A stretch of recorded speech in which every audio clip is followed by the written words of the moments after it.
Hello YouTube and welcome to episodes 10, 11 and 12 in the Chainsaw Man reaction series. That is right, if things go to plan, I should finish the series in this video. Whether that's over today and tomorrow is yet to be seen, we'll see how we go. But yeah, very exciting, we're going to bring a conclusion to the Chainsaw Man story, or at least the first season of it. I noted this in Monogatari yesterday, but I'll say it again, I've got a new lighting system, I still think it looks pretty good today, so should be okay. I mean, I could do like mood lighting for Chainsaw Man, but I just think it's distracting. Let me know if this actually looks better than I thought it would, but I'm not gonna keep it. But yeah, it's there. Got a gamer light for Christmas, so I'm using it. I don't know. It is what it is. Either way, comments. We're gonna jump into the comments this week and see what you guys had to say about episode 9. First comment here by Man of Goodwill. And he says, will you please react to the Lady of Heaven movie trailer next? Love heart emoji. Smiling emoji. I'm including this one again because I'm pretty sure it's a bot? Maybe? Let me try Lady of Heaven anime. Yeah, no. There is a movie called The Lady of Heaven that came out in 2021 that has a 17% on Rotten Tomatoes. And I don't recognize any of the actors. So we'll see about that. I'm probably not going to react to the trailer. Sorry person. I don't know if you're a bot or not. I'm not going to call you out, but it's just a weird request. Either way, the other comment we've got this week is from Benjamin Lee. I don't know why Makima needs to go to the temple with the highest altitude, but my personal headcanon is that she just wants to make the convicts climb many, many flights of stairs before dying, because she is one mean MFer. I like that headcanon, yeah. I don't really understand her power yet. We're going to dive into that a little bit more in these 3 episodes maybe, if not later in the series. I'm imagining it has some sort of spiritual element to it. But yeah, certainly an effective sequence from last episode, and yeah, the headcanon of her just being mean is kind of funny. Either way, on with the recap of last week's episode. So continuing on from the end of 8, we kind of get the same thing where we get a different director taking on the same scene again, which I thought was interesting. We're basically on the rooftop, shit's bad, the snake has just eaten the ghost, and it is what it is. And yeah, Himeno is no more. But is she? Because Himeno's ghost hand pulls Denji's cord and he starts back up after being shot in the head. Looks like the cord is very important in keeping him alive. Power is question mark, I don't know. Aki's having kind of a mental breakdown, so those two are out of commission. So we get Denji versus the sword guy, and then the hoodie girl's just standing off to the side. In this fight, Denji makes sure not to kind of lethally injure anybody, kind of like a Batman-ish situation. But either way, he still takes a hostage, so not all that Batman.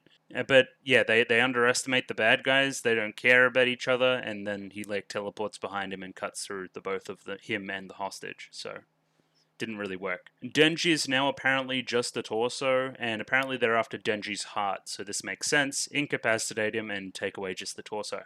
We pan over to Makima, who is dead, but now alive. She just kind of gets up and proceeds to murder everybody. So murders all the people on the train, walks out of the train, sees, I think it's Kurose and Tendo, asks these two, which are seemingly associated with the Kyoto branch, hey, can we get 30 death row convicts and bring them to the tallest temple in Kyoto? Now she proceeds to do some spiritual squish magic. She goes like this, and then proceeds to not alive many people over in Tokyo. So it's seemingly taking a life in Kyoto and then taking life in Tokyo, whichever one she chooses. So yeah, all over Tokyo, these kind of gun devil associate team Yakuza people are all getting squished, and they try to get Denji into the car and make their escape, kind of the hoodie girl and the sword guy. Just before they make their escape, they are stopped by Kobeni. Kobeni was saved by Arai, so Arai sacrificed himself for Kobeni's life. Shoutouts to him. And yeah, we proceed to see her show off her moves, finally. And she runs really fast and dodges a bunch of stuff, almost inhumanly so. Cuts off the sword guy's arm.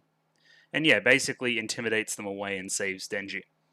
In this process, she also apologizes to Denji for wanting to kill him earlier in the story. Makima gets on a train back to Tokyo, trying to get her boy back, her Denji back. But some sus stuff starts happening as well. There's kind of this guy Madoka, he walks up and says, hey, now you're in charge in Divisions 1 through 4.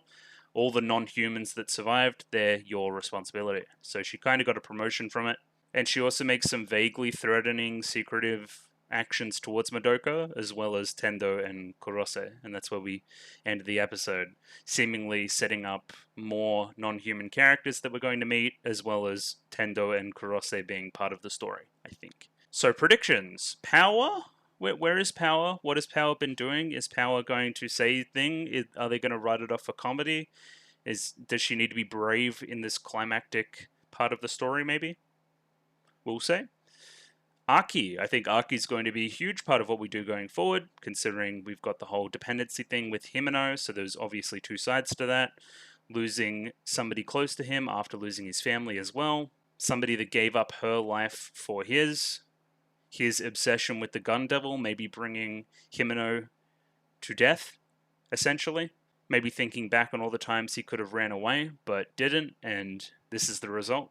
As well as being beaten by the gun devil's lackeys in a way as well, so how is he even going to compete when it comes to the real thing? He even used his trump card in that battle, so again, there's lots of stuff with Aki. He's clearly going to be in the next 3 episodes and fairly important.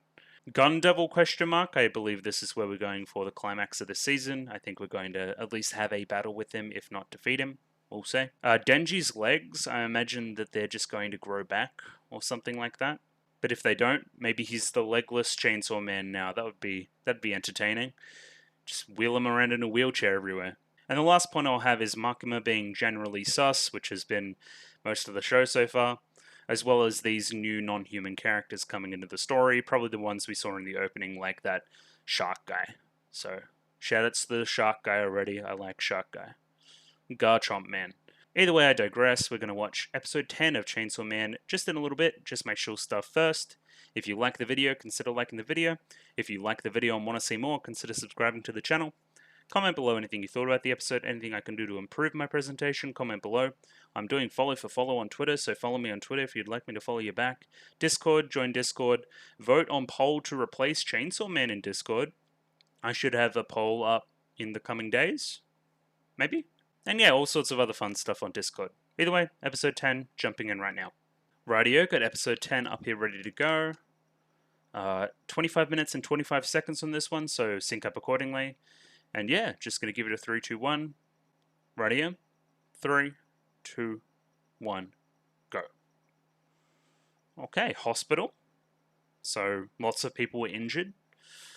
Could be a number of people. Apple. Large-scale battle.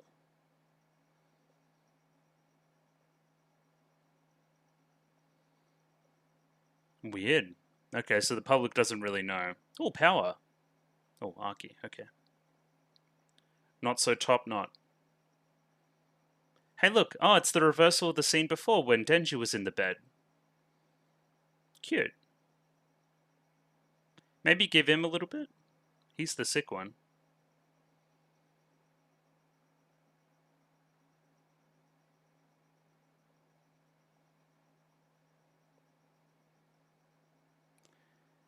Why don't you share? Again, these two are just the worst. It seems like Power's fine, though. That's good. I was wondering she would be a little bit sad or something.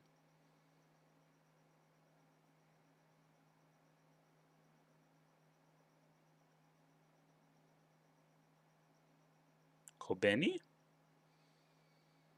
The rest are all gone. The glasses dude. Oh, is that Madoka?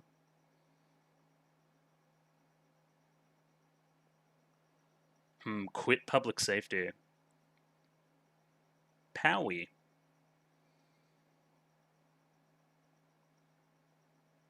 Be a little bit nice. Show some sympathy. He's been going through some shit. Come on. Okay, it's something. I would have left the whole basket. Is that a thing in Japan, just giving someone a basket of apples? Maybe it is in like the 80s and 90s or something.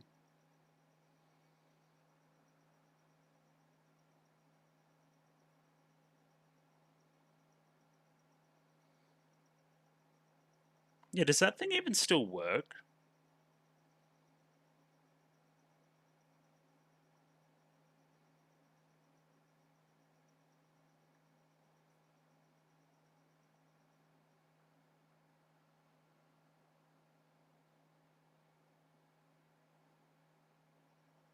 It's got 2 years to go.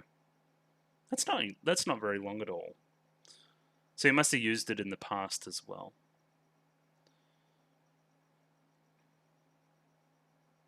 Well, I guess if you've got 2 years to live, you might as well smoke, right?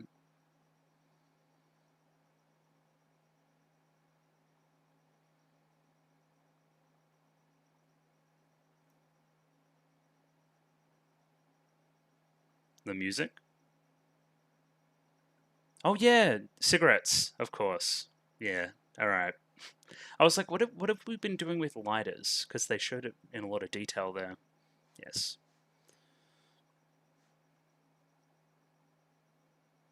No one to light it up for you now, huh? Music's crazy too. Someone give him a hug. Come on. All Denji could do was give him a stupid apple. Honestly. Okay, redeem yourself. Or maybe it's a bit awkward.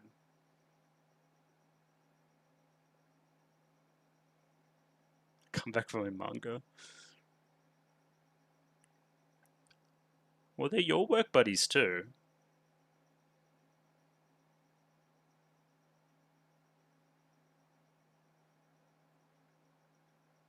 Yeah, what?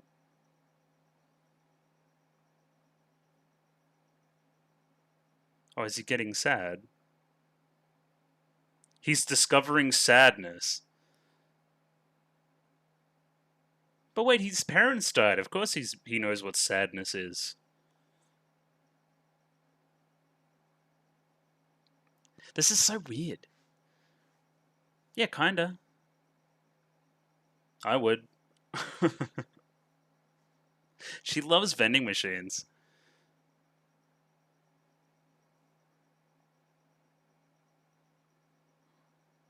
Someone a bit special to you.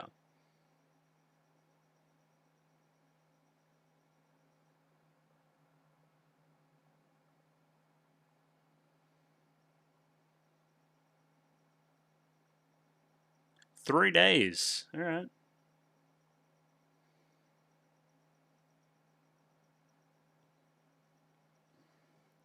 You have a lot to learn, Denji. Let's put it that way. Yeah. Interesting.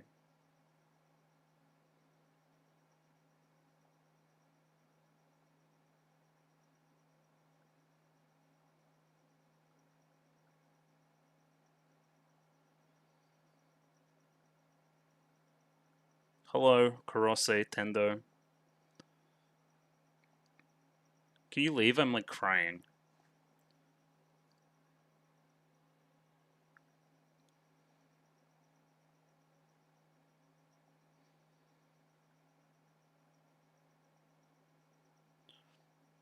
Okay, you're the senpais. That reminds me of Denji a little bit.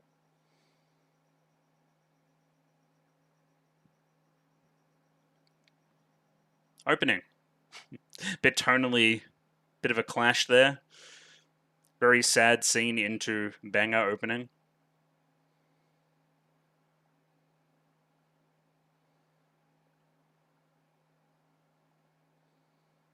Yeah, these people in the back, they're obviously coming into the story now.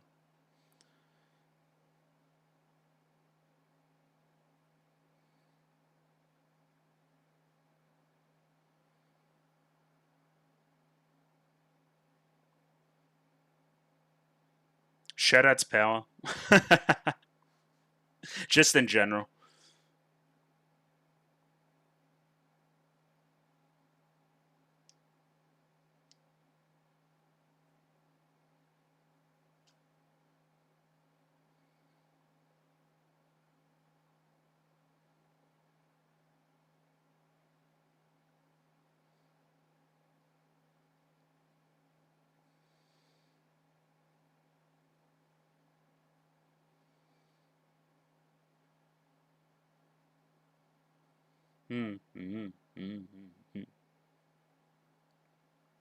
It's a really catchy melody.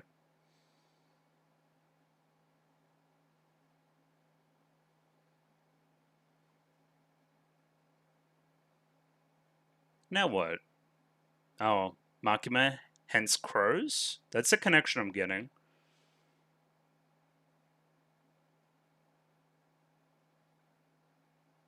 It's really good animation.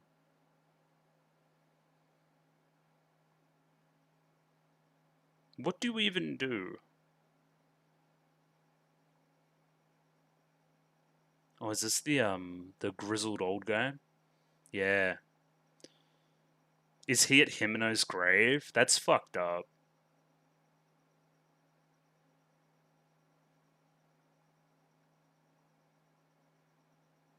Hmm. Oh, I know the VA. Who was that?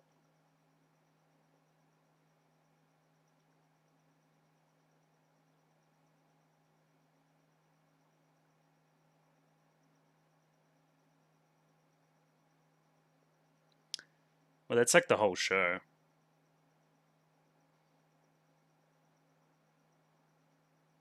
Hmm. You two are kind of fucked up.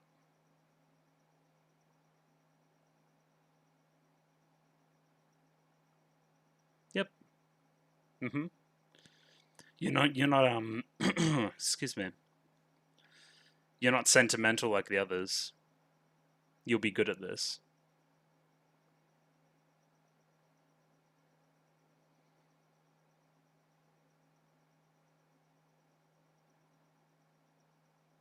Ooh. Special Division 1, okay. Okay, Sensei. Fair enough.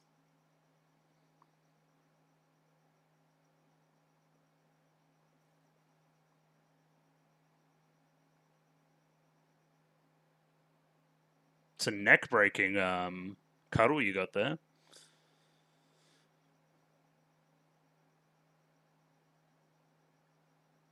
Alright, got him.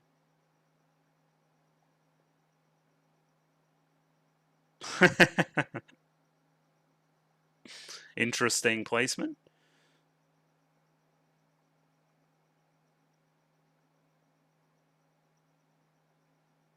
It's true.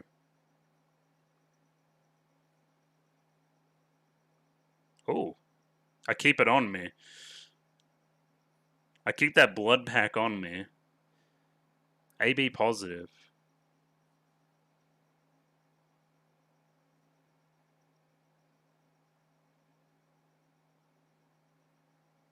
Yeah, get used to getting your neck broke.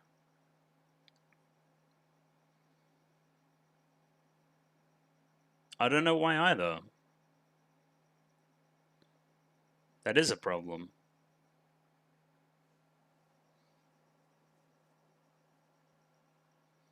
Okay.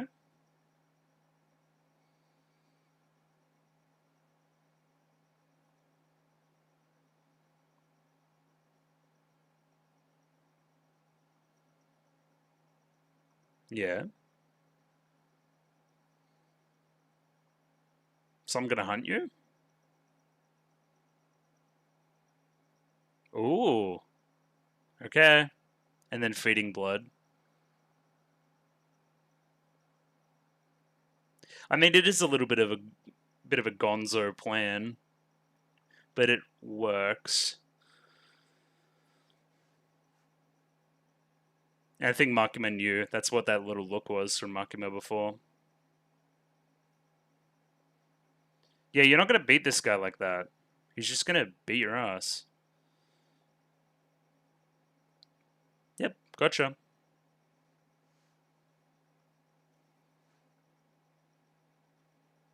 Oh, hang on. Okay, we're going in. What did that say something in the blood? What the hell?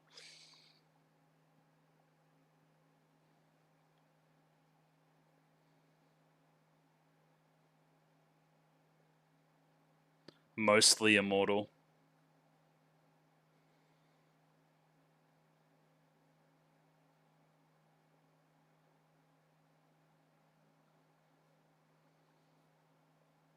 Okay, weird thing. So it became a devil hunter? Bit of thunder outside too.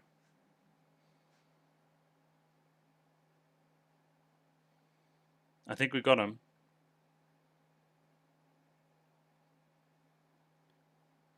Is Con gone? That's not good. Oh, I see. So you overdid it.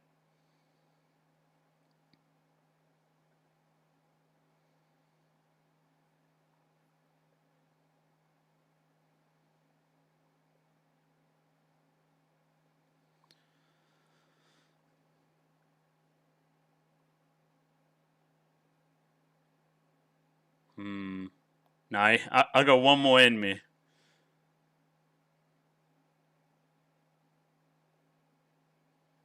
What do you mean by certain sacrifices?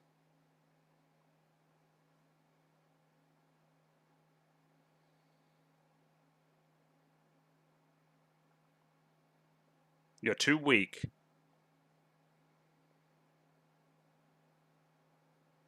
Oh, he'll always stay on.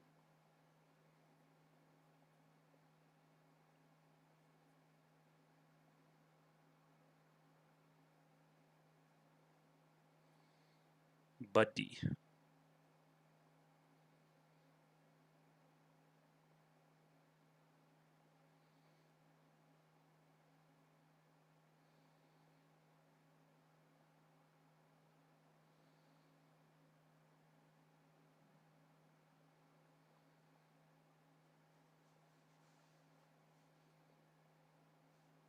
Mm-hmm. It's true.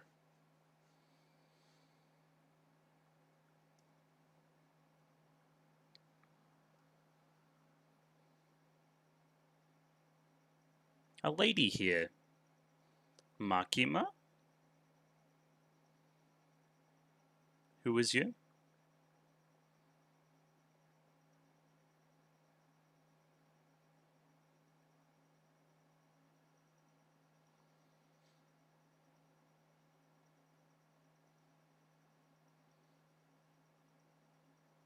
Who were you? Somebody very relevant to Aki. Interesting. Oh, have they been battling all night?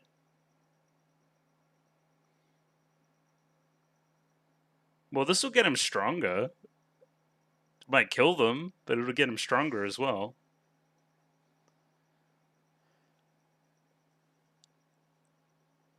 Oh, sorry.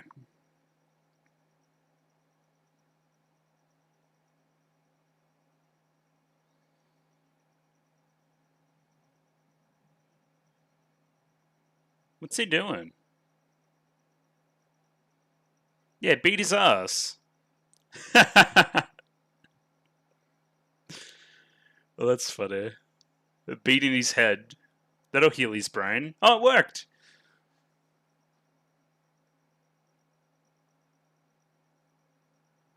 Like 58. Close enough.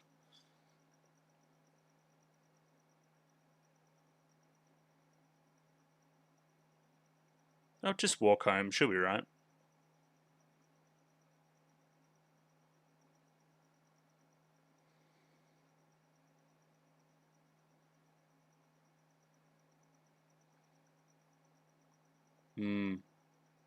Flee.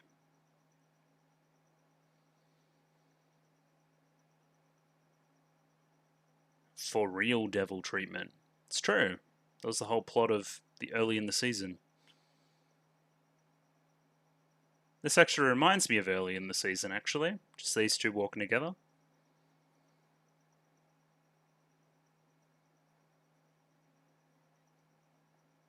What? How?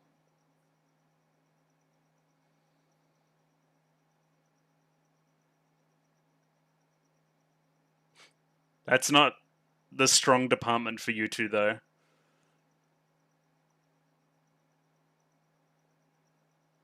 That's not you, big dog.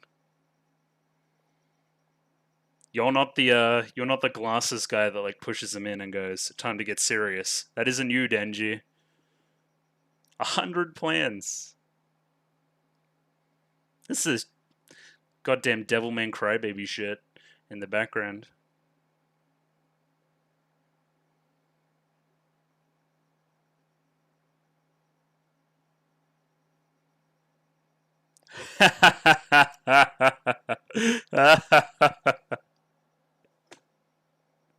Great. So that's where the glasses comes from. I see.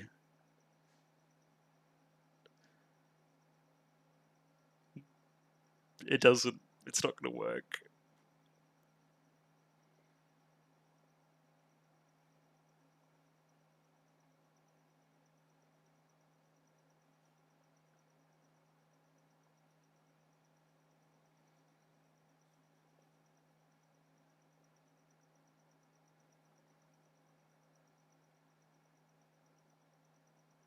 Whoa.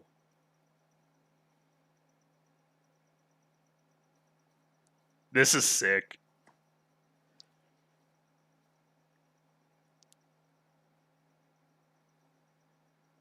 Here he comes. Axe Boy. That's not going to work. You're stupid. Get rid of those glasses, fool. Harry Potter looking ass.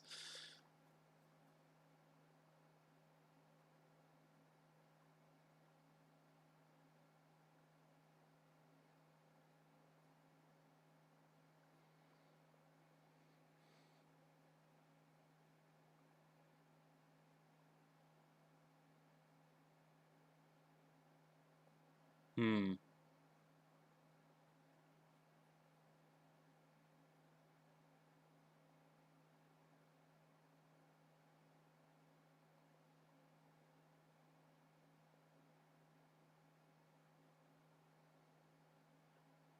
Let's call it a day.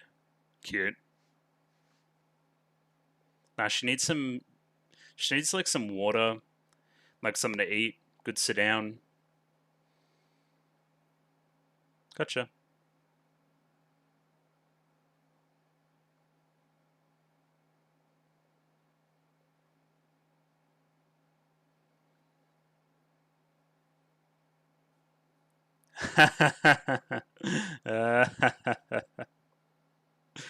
Got him. That was a good scene. That was one of my favorite scenes in the show so far. Great concept.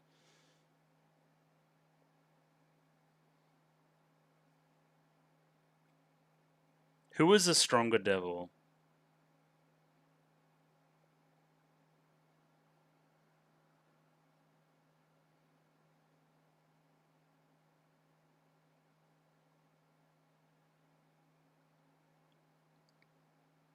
Okay.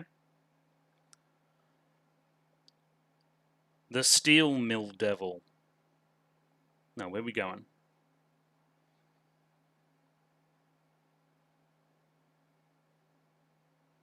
How does one capture a devil alive? Sounds very difficult to do. I'm guessing Makima could probably do it if she tried.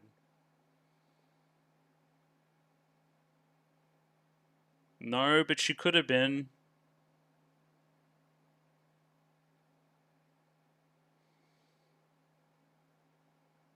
Ramp up the tragedy, baby. Oh no, that other girl. I see. Oh yeah, right. Oh, okay.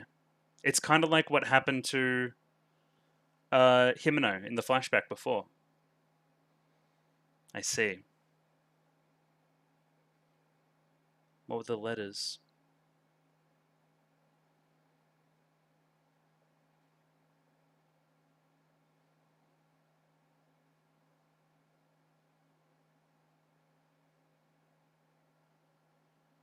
What's it gonna say?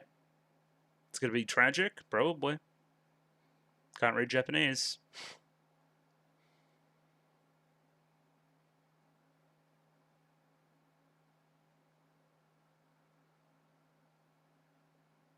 Hmm. Okay, so sick dad, not taking meds.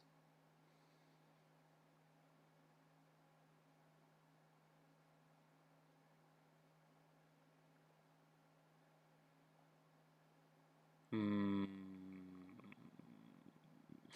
That doesn't feel great.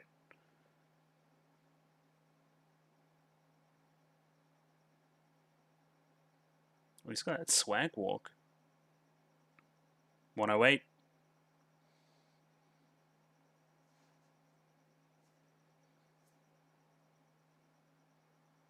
The future devil. I'm scared of the future.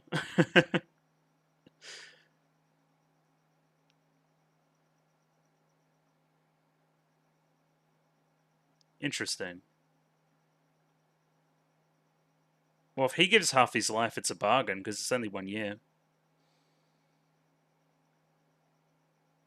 Okay, what does the future devil look like?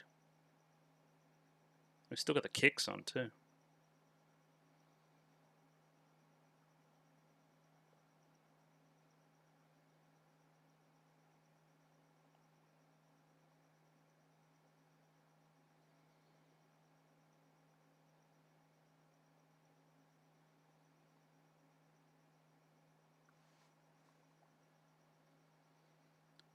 Just an eye?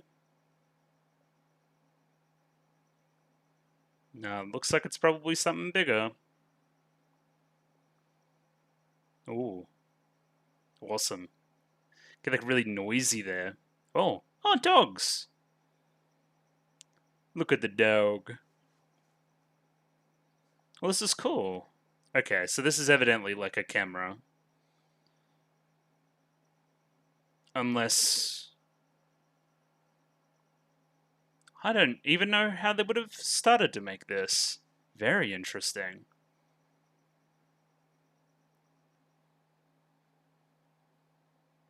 This looks insane. Yeah, that's a human hand.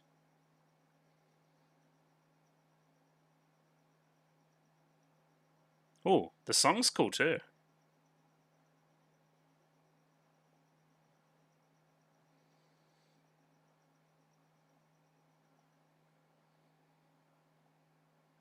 I forgot about the hallway from the very start of the show as well.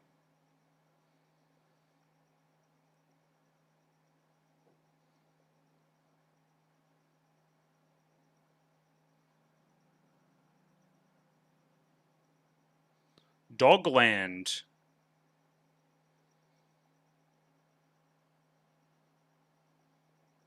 This might be one of my favorite EDs so far. It's insanely good looking.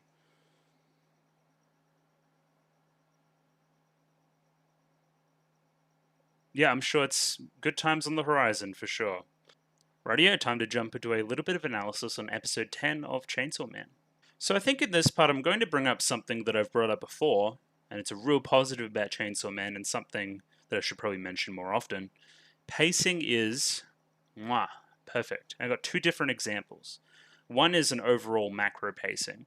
So last few episodes have been pretty action packed, very, large story revelations, big action set pieces, big emotional stakes, all this kind of stuff, right? Then this episode, not much of that. Not much action, a little bit, but we'll get to it.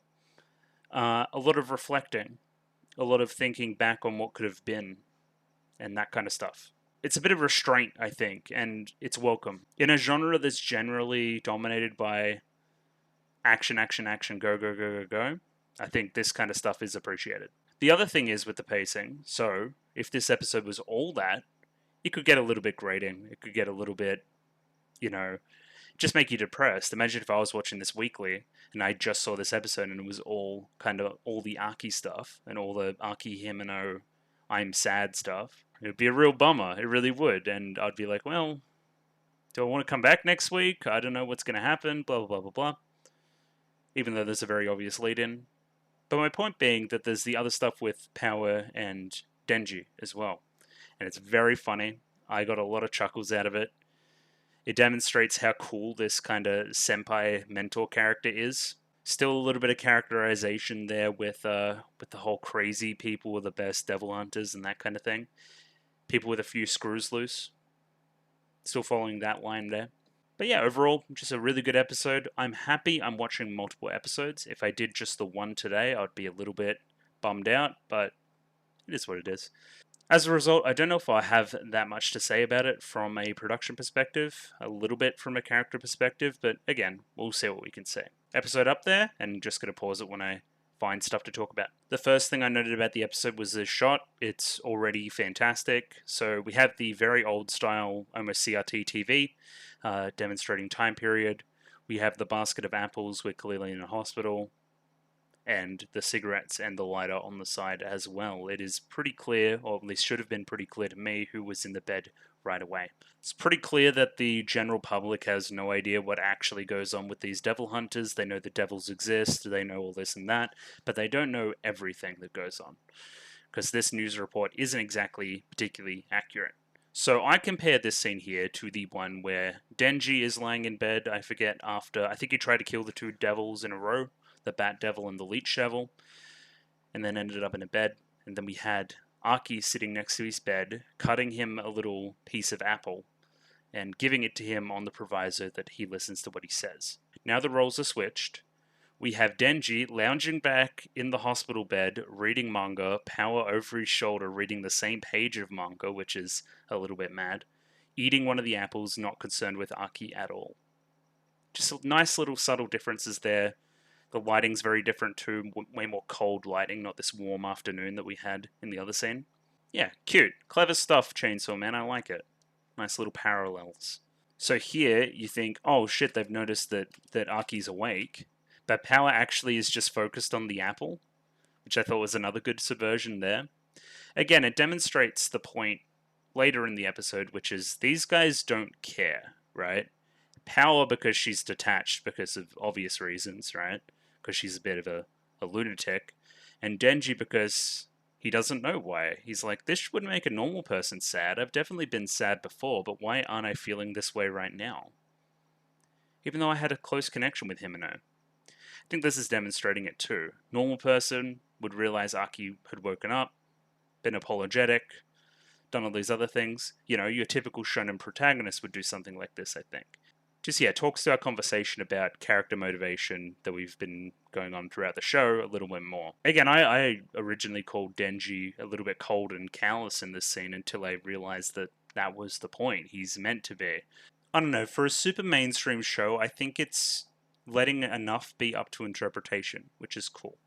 But being Aki is pain, imagine waking up after what happened, and the first thing you're met with is Power screaming and Denji fighting with her, and oh god, it's just awful. And then Aki bringing the mood down here. Did anyone from Division 4 survive? So Kobeni and the glasses dude, I'm guessing that's Madoka, who has since quit.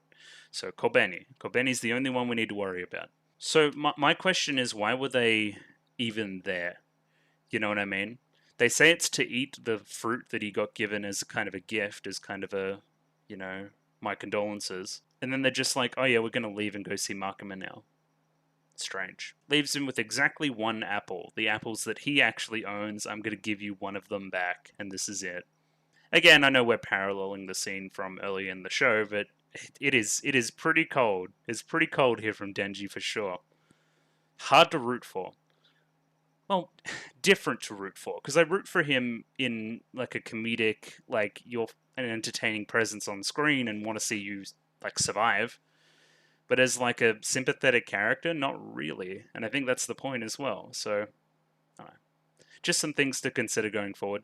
So Aki here clearly asks the cursed devil how much time he has left. The cursed nail devil power thing clearly takes time off of his life. That's how it works. And he only has a certain amount of time left before he, you know, reaps what he sows. I do really like the design on this thing. I even think the CG on it being kind of otherworldly really works. So again, Aki character perspective, right? So he's got 2 years to live. He's got 2 years to kill the gun devil. That's what he wants to do. 2 years. Goes to smoke. Smoking reminds him of Himeno. He also gets the letters later in the episode explaining how Himeno wanted to quit and go private. Being in the public sector just leads to people dying. And he knows this. And now he knows the full definition of this as well, having somebody close to him die in the line of duty. But still, at the end of the episode, he still pushes forward. Further and further down. He doesn't quit out. He doubles down. Interesting. Just clearly a very determined character. I don't know if he's going to, you know, get his happy ending in the end. This is kind of stuff that you would see out of somebody a little more tragic. But again, we'll see. Hopefully he gets some kind of solace in it all. I don't know. He needs it.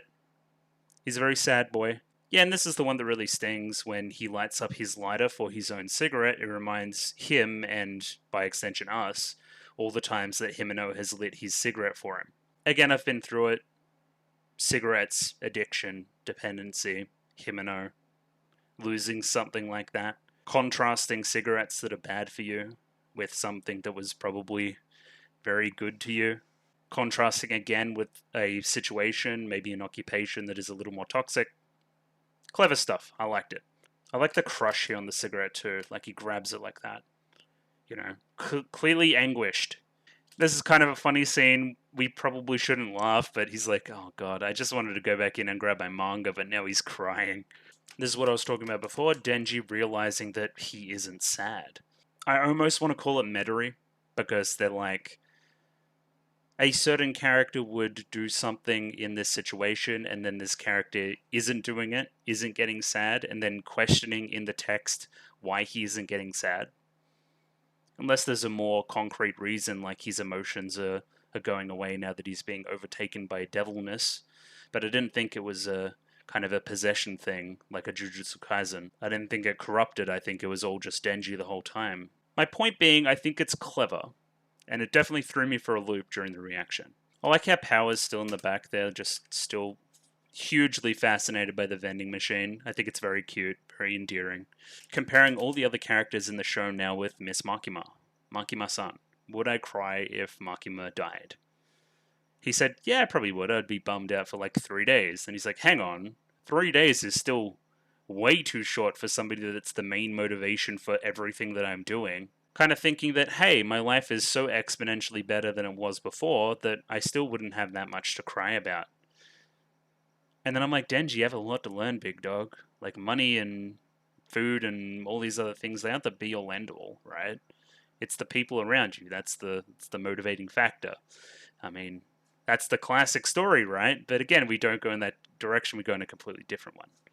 And then, yeah, maybe my heart's gone in more than one way too. So his heart's gone because Poch is there pumping the blood through and all that kind of thing.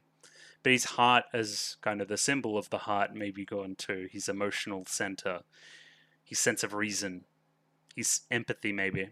I don't know, we'll keep an eye on it. He certainly still has happy emotions a lot of the time, and excited emotions he displays with Power a little bit later, so he isn't emotionally inert, just sadness. Interesting. We'll see. So these two are clearly bad news, I think, from what we've seen this episode, or at least very much lackeys to Makima, displaying the message that, hey, you can't summon Kon, you can't use your cursed devil sword very much anymore, you're running out of time there, so what do you even do? You know what I mean? We're going to need you to make more pacts so you can actually be of use to us, otherwise we'll cut you loose. I like this one part here with this character. I don't know if this is Kurose, I think, because the other one's Tendo.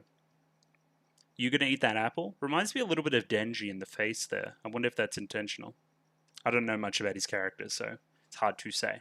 So back after the credits, we pan down and we see crows, and then we see Makima. Clearly a connection is being made between the two, so we'll keep an eye on that. Again, there's the classic Norse thing, Odin sees through crows, that kind of thing. Birds being used for vision and scouting.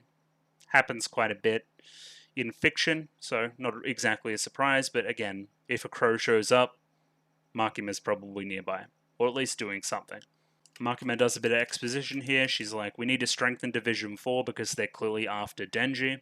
So now we need to train you too. So I'm taking you to the best trainer in the biz. So I find it apt that he's at the same graveyard that Himeno is always at. Maybe this is even Himeno's grave. It was not revealed. So Himeno was clearly close to this guy, or this guy was close to Himeno. Because they would have talks about kind of mortality and stuff in the past in our little flashbacks. And then he reinforces the feeling that, hey, you need to be a little bit loopy to do this. So make sure that you are. And he asks some questions to make sure that they are. Again, using Himeno's death as a reminder of what actually works in this business. Himeno was way too screw tidy, so we need to bring some other more crazy people in. You could also argue that maybe he's kind of taking out his anger at the situation on these two. Again, I clearly felt a connection there between Himeno and this guy. I like the directing here, still got his finger up, and then we pan back to these two, and they just give these really nonchalant, really like weird answers.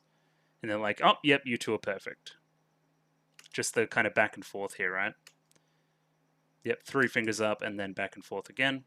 Yeah, great. Good direction. They're a rare breed and he loves it. They're good. They passed. And this little look by Makima as she leaves, this little like, oh, you're going to beat the shit out of them. Like, she knows what's going to happen here. But it's almost maybe a little, don't go too hard because you might hurt my Denji. Maybe? I don't know. Maybe I'm reading into it too much. Yeah, and straight away jumps down on them, says, call me daddy, call me sensei. I love it when people call me sensei. And breaks their necks. Yeah. He doesn't hold back. And this guy keeps it on him. By that I mean some seemingly A group blood that he's going to feed to the two of them to make them heal, which is what we've seen in the past from Denji when he was fighting, just takes a bit more blood and keeps going. So yeah, essentially he's going to revive them and kill them and revive and kill them until, you know, they get good. He's essentially a Dark Souls boss. And yeah, he came up with this idea whilst drunk. So that's always a good sign too. But this action scene was pretty good. This guy's certainly an intimidating foe, I will not lie. Like this shot first, like kind of the turn around there, and then immediately into Denji, gets stabbed. Then this is the one with power, this shot. Awesome. How cool's that? But yeah, she gets her throat slashed. So yeah, he's pretty good. He beats them both pretty easily, but they kind of just like front on attacked like morons. So again, there's not really many places to hide in the cemetery, I will add. He considers the two toys. I wonder if this is going to be a running metaphor line that we'll need to follow. When he was young, he used to break his toys because he was too rough with them. He's calling us toys, blah, blah, blah. We hate that. Something like that. We'll see if it comes up again. Then we pan back to this scene. This is kind of what I was talking about before. They're trying to convince Aki to retire, essentially. Or you can either double down really bad, it's going to be really bad, or you can quit. And of course he doubles down, it's Aki, so, you know. Either way, I wanted to read this line here. The Fox Devil is mad at you for having it bite off too much, so I wonder if the Fox Devil will come back in a moment of need when it isn't as mad. This is definitely like an iconic thing. I think they should keep it around, so I do like it. You're going to need to make certain sacrifices. Very matter of fact. Sacrifices. We'll see what that entails in the next episode. Or you can stay on and go through hell. The devils that killed my family and my partner are still out there. So why exactly would I quit? And they're like, well, alright, you guys do have a screw loose. Of course he's going to double down. I hope he has some kind of regrets about it following the letters. But right now it just makes sense for him to double down even more. Because that was the whole thing with Himeno's sacrifice, right? It was so Aki could live. So if he's just going to throw that away at first chance, then what was the point of any of it, right? Honoring Himeno's memory like that. And then again, that is reinforced by the letters. Hopefully we see some kind of level of regret, or at least being torn between two things from Aki. I think it'd be a bit lame if he just kept going gung-ho. But again, still probably a cautionary tale. Immediate contrast between the two sides pulling him as well. We have the kind of public safety people leaving right now that were trying to convince him to either leave or double down. And then we have somebody that is most definitely trying to convince him to leave. I think this part's directed quite well. I love the eyes here. So it looks down at her feet at first. Then pans up. Little bit of surprise in the eyes. And then hugely surprised, and then we're left on a little bit of a cliffhanger. And yeah, it wasn't anybody we knew. It's Himeno's sister, but we'll learn that later on. It's nighttime. He beat them like a bajillion times. And they're clearly tired from the whole affair, to the point where Denji's like lost his mind. And Power does the same thing she would do to anything, and that's beat it till it fixes itself, and it works. Your head's broke, let me punch it some more until it's right again. Very Power approach, but works in this situation. Like, heal, damn you, heal, while punching him in the head. I don't know if this is purposeful, but this reminds me of back in episodes 2 and 3, when these two are out on their little adventure, just walking down a road, out in the countryside. You know, one set of power lines, that kind of vibe. Now, this is pretty comfy at the moment. Again, I like these two together. They're like good buddies. Enjoyable characters on screen. I do enjoy it. The other thing that Denji's concerned about here is that this constantly being hunted thing is going to ruin the good life that he's had up to this point. So again, he's going to need to adapt or die, right? Because he seems to be a constant. This sensei character, even to the point where he's like, "Should we flee?" It's like, "Nah, public safety would just chase us down." I like this as a setup to one of the better jokes in the entire show so far. So they're like, "That's it. I've got his weakness. He's always drinking, so his mind is addled by spirits. He may be less smart than everything. He may be working off instinct. As soon as we introduce a little bit of planning into the equation, he might not be as good." I've been thinking lately how cool it would be if I could fight like one of those smart characters in manga. You know, the ones with the glasses that push them up like this and go, ah, yes, yes, indeed. You fell right into my trap. Keikakudori. You know, that kind of character. And again, this just isn't these two characters. That's not what they do well. Denji beat the Eternity Devil by literally jumping down inside of it and then killing it until it just didn't exist anymore for 3 whole days. There wasn't any like smart plan to like outwit it or anything. He was just stupid. He had like dumb guy strength and just kept going until it was dead. This isn't good for you. This isn't a good fit. And seeing this, seeing the glasses on the two of them, that's when I just started to cackle. Loved it.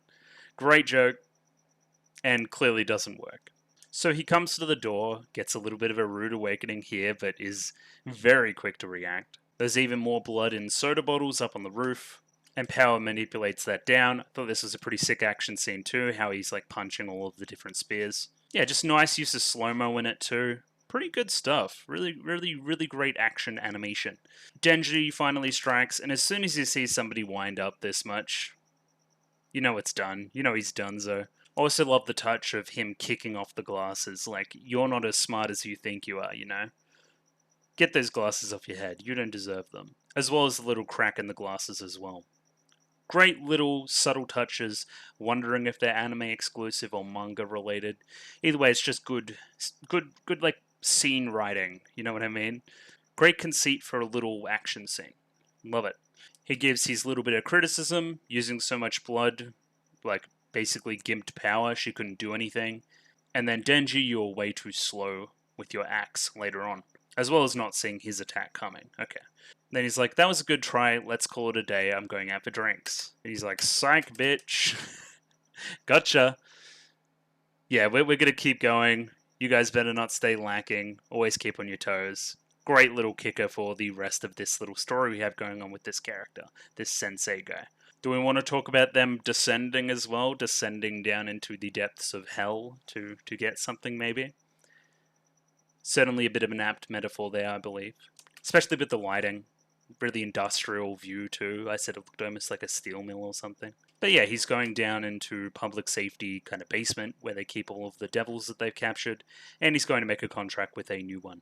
Again, this guy's kind of a dick. Was that pretty lady your girlfriend? Oh no, clearly not.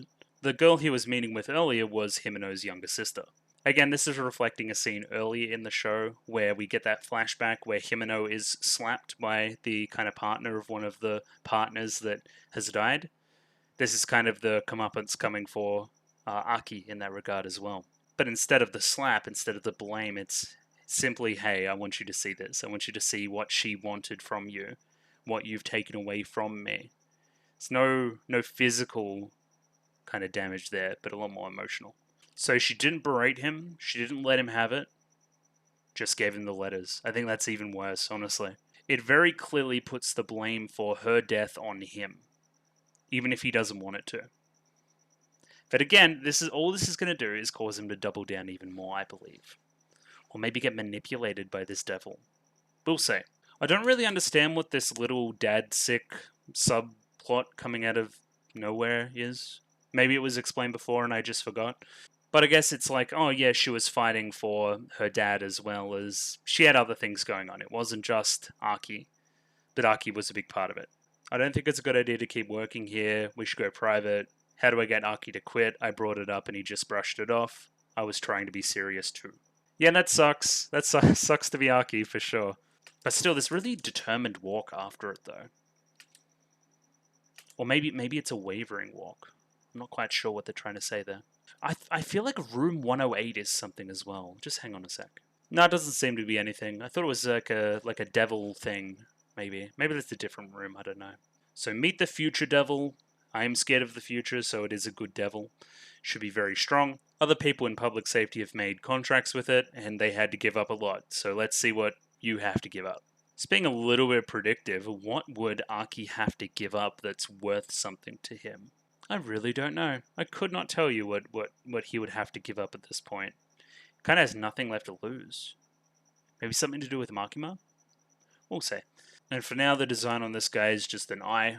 I don't know if there's going to be more, but we'll see.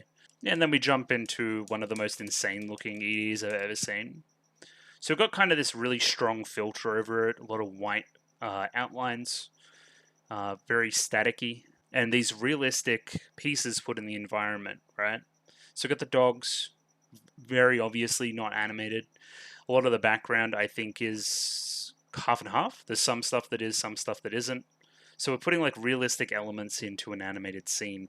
I'm not exactly sure what we're trying to say other than connecting Denji and Dog again. There's also a lot of stuff in this kind of alleyway that we saw in the very first scene of the show. Yeah, these very realistic like depictions of food and that.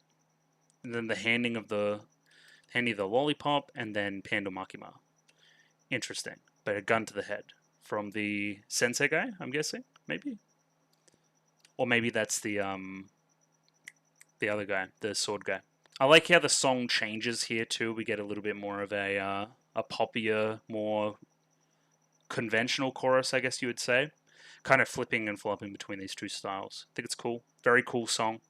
Yeah, chasing Pochita through that alleyway. Not quite sure what to make of it. It was kind of like the burning cigarette there, like time is running out, you know? But yeah, I love the animation on Denji here.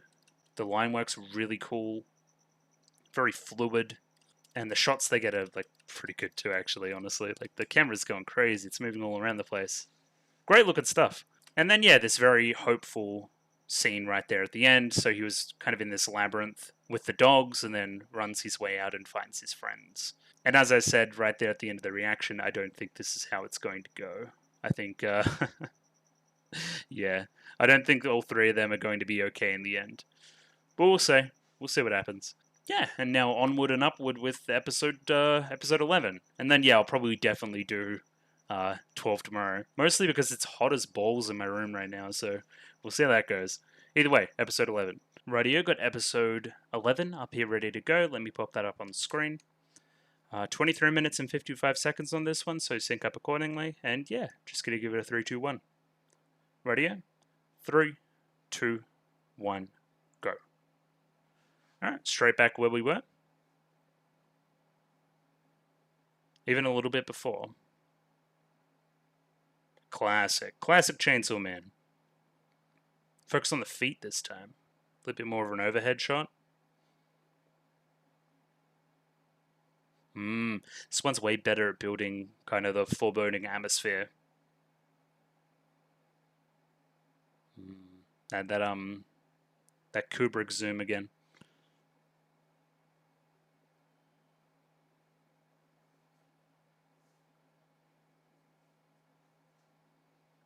Go right on in. I didn't see an eye this time.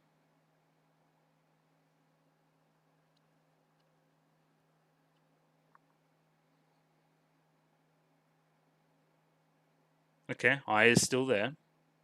Oh, it's like clearly part of something much larger. Yeah, it's a bit of fur there. Okay. Oh. Oh, you're from the opening. Okay. The future rules. Yeah. Yeah. No, it's bad. It's bad. This is bad. It's my arm in... Yeah, my arm's kind of not in the shot there. Might have to change that a little bit later. It's funny, right? You'll see me ignoring a lot of the opening now.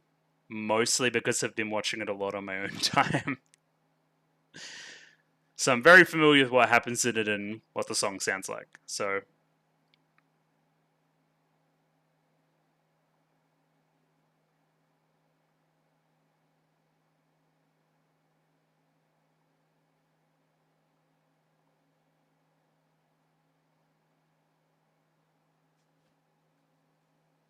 Yeah, I'm sweating like a pig here. Got the fan going in the background. I don't know if you guys can hear that on the mic. I haven't noticed anything in editing so far with it, so. But yeah, no aircon, which is, it is what it is. Yeah, see the glasses, kind of the reference to last episode.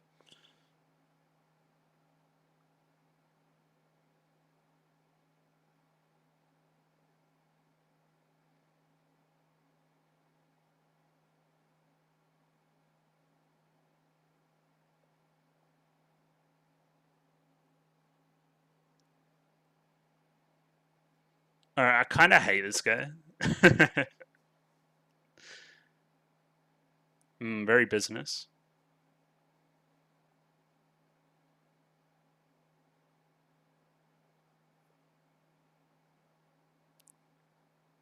Yes, young man. What you see in his future. Stick your head into his gut. I'm not doing that. That's kind of gross. Put your head in his belly button. He's giving him the maddest head of his life.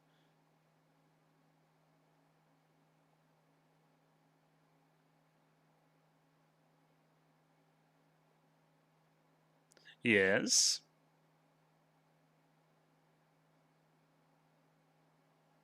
Okay. Hence the eye before.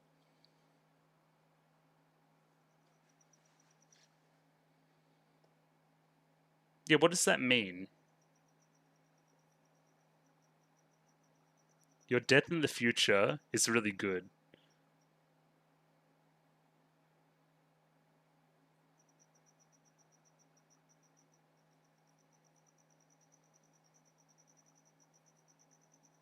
Ooh. Went straight away. I agreed. A little bit of blood on him. Okay. Is that his? Yeah, it is his.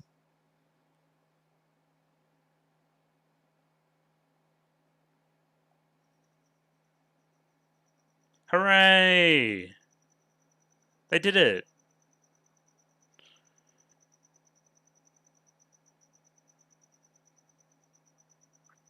Okay. Eye toward training.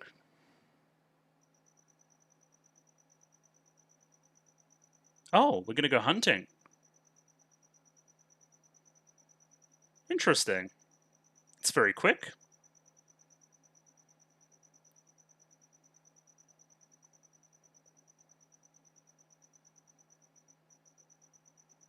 Okay.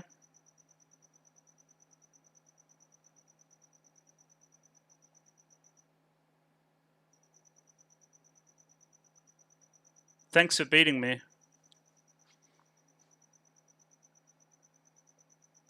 You are crazy. Just nothing. Refuses to elaborate.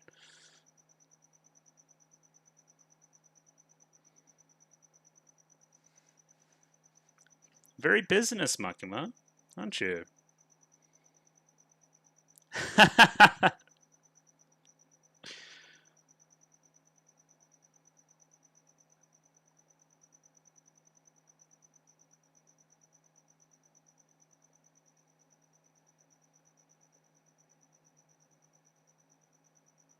Getting attached to these two, huh? Yeah, what did you want to discuss?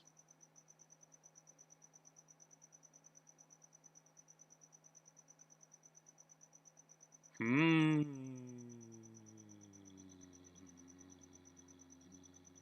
Good question.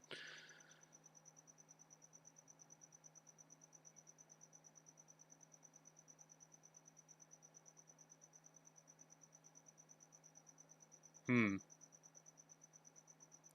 Oh, the music too.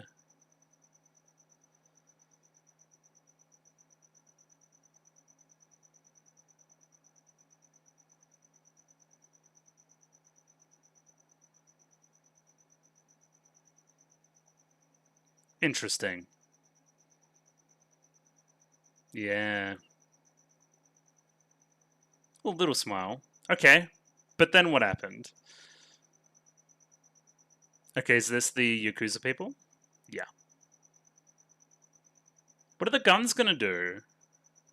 Honestly. Well, I guess Denji got shot in the head.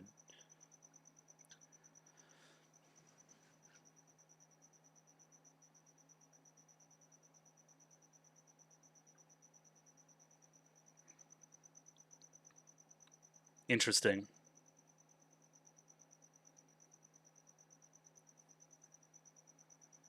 What was I gonna say? I was gonna say something. Yeah, the boss is in a different car. I thought the boss was the gun devil.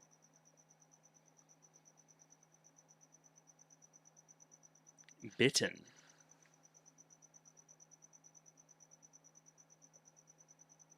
Oh, zombies. Oh,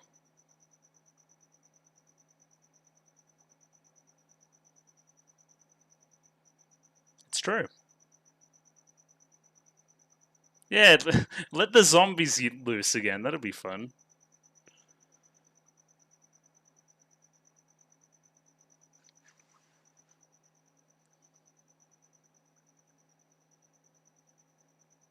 It's true.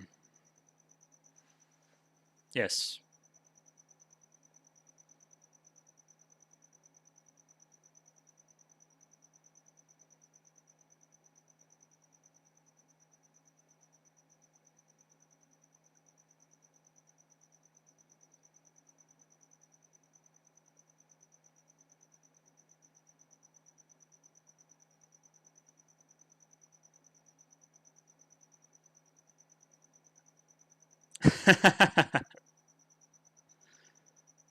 Haha, kind of meta.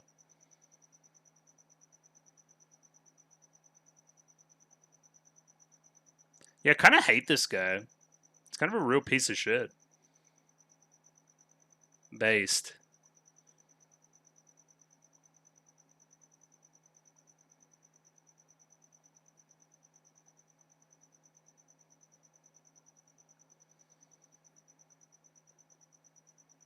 Oh, nice city shot.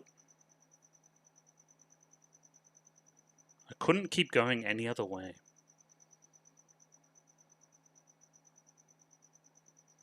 Thanks for the ride, dumbass. Nah, he's way more polite than me. Well, he's still pissed off too.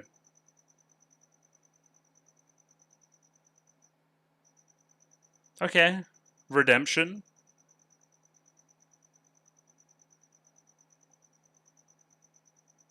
Yeah, I'm one of them. Or maybe he isn't one of them.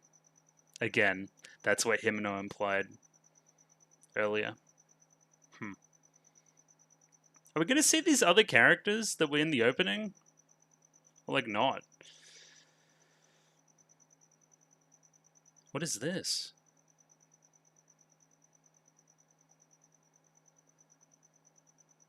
That's frickin' Scarface, dude.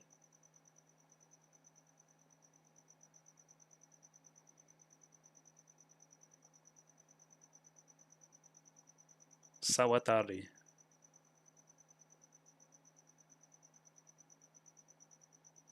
Okay.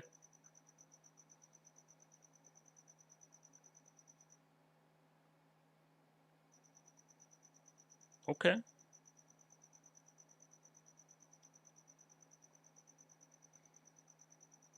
You're not so different, you and I. Or we're not so different. Yeah, give me some names that I can yell at some convicts.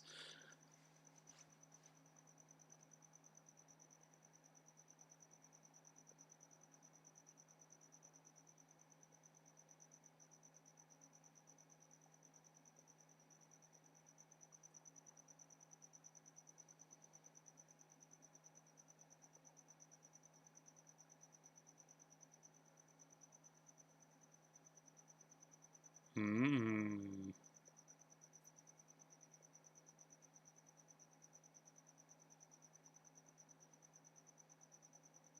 Smoking on that devil pack.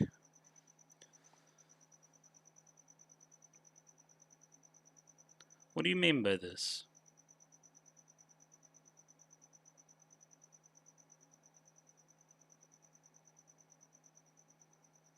Interesting.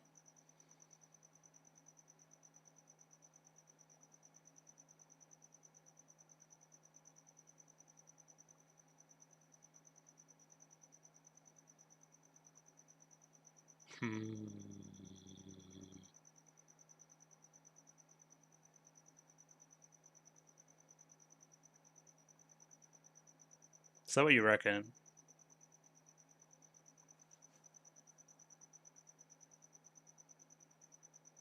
I just don't really think this is a good idea with Makima around.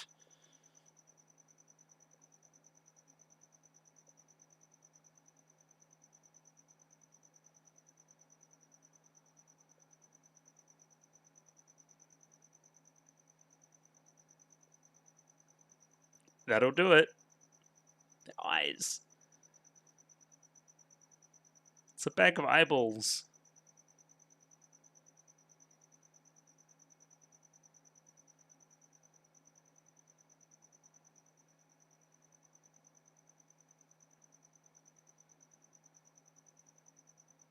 Not a good idea. Yeah. Don't fuck with her. I remember what happened to the last guy that got a nosebleed. He got smushed.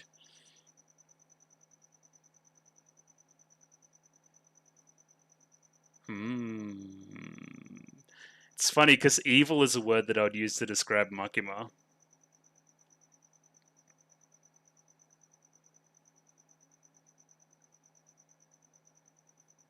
Bro, she's government pilled as well. That's crazy.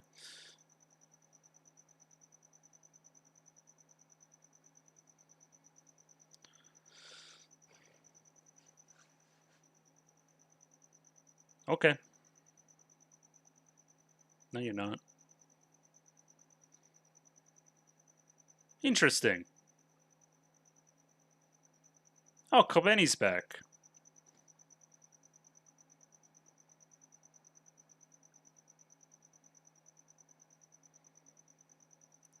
Yeah?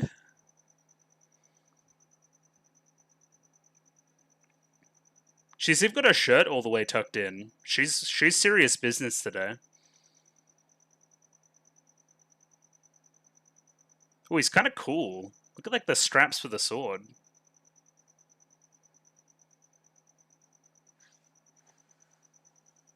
Okay. Interesting. Thought there would have been a plan. This is cool. This is like it feels like very Hollywood. Like we are doing a bit of espionage or something.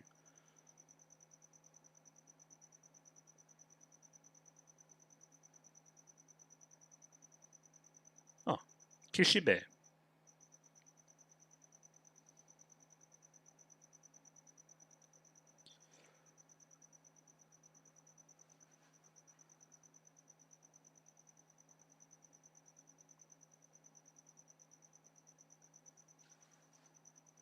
I see.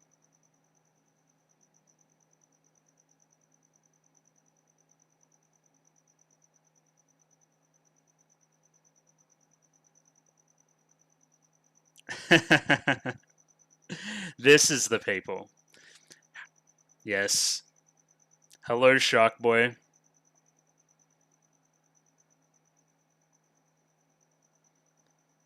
Cool. So he seemingly swims through matter? Yeah, I thought he might be a fiend as well.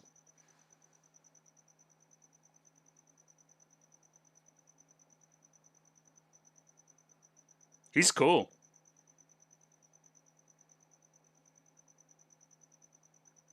Who else we got? Okay. A violence fiend.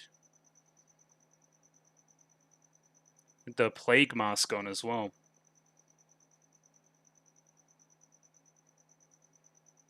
Okay.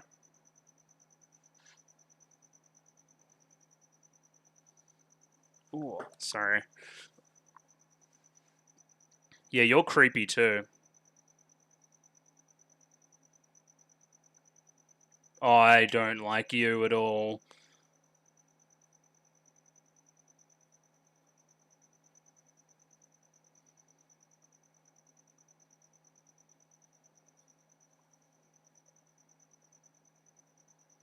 Yeah, I do not like her.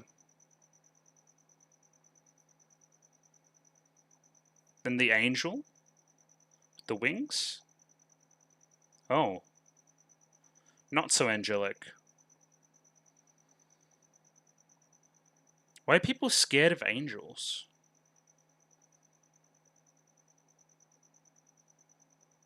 Physical contact means your lifespan gets taken away. Sounds kind of like the curse as well.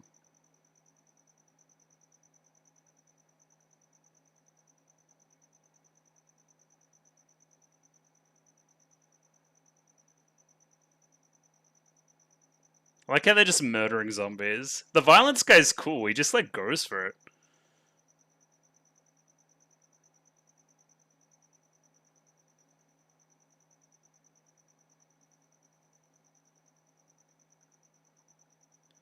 Okay, and uses like wing powers too. Okay.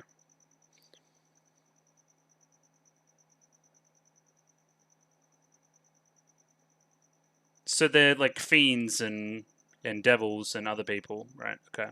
Interesting.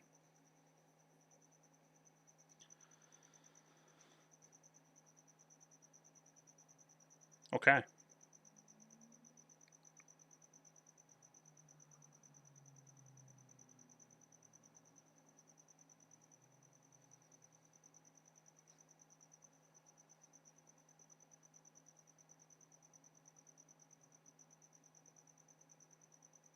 He looks a bit weird there in that shot. Yeah, I'm trying to put my finger on what this reminds me of. Yeah, it's almost Scarface vibes. Almost. Like glamorous hotel room, like lots of guns around, that kind of thing. Oh, big old uppercut. Okay. Makima has the names of these people's, like what they are, right? So she can do some squish stuff if she needs to. Yeah. Or just kill them. That works too.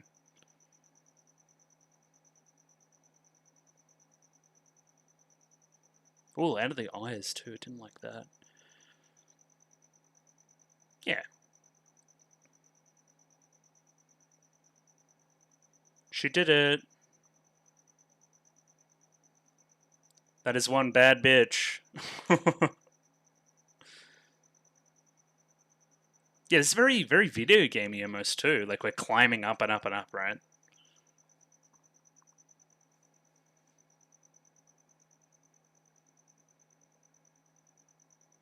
Sup? Hey, you kind of killed Himeno. Kind of.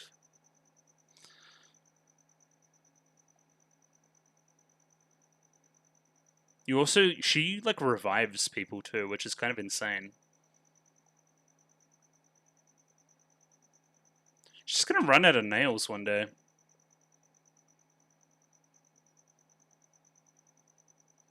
Oh, sup? Heavy spit it out. That's nuts. Oh, hang on. Ooh, bleeding nose. Ah, oh, this is tragic, eh?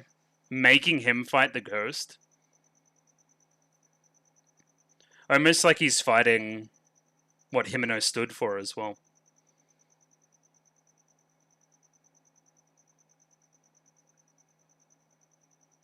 Yeah. So it's essentially like you know what's going to happen like a second before it happens.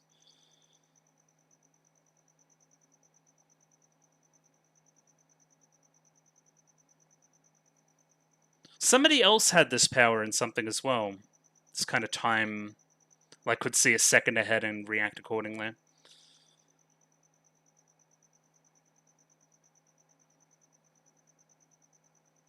It's a really good power. Oh, got him though. And you are genuinely terrifying. What's up?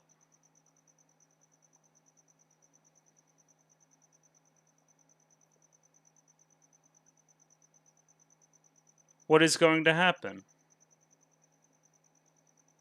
Be funny if he just like died here.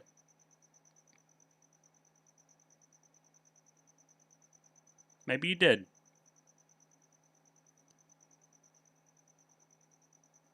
Oh, cool. Yeah, okay, this CD is cool too. Oh, the character design's kind of different there too.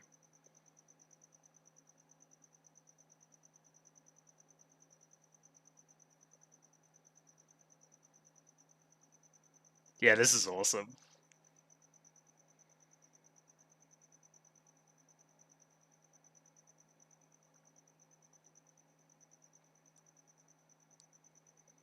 It just reminds me of the Mad Men opening. Hit that shit, girl. Yeah. Shout out to Power.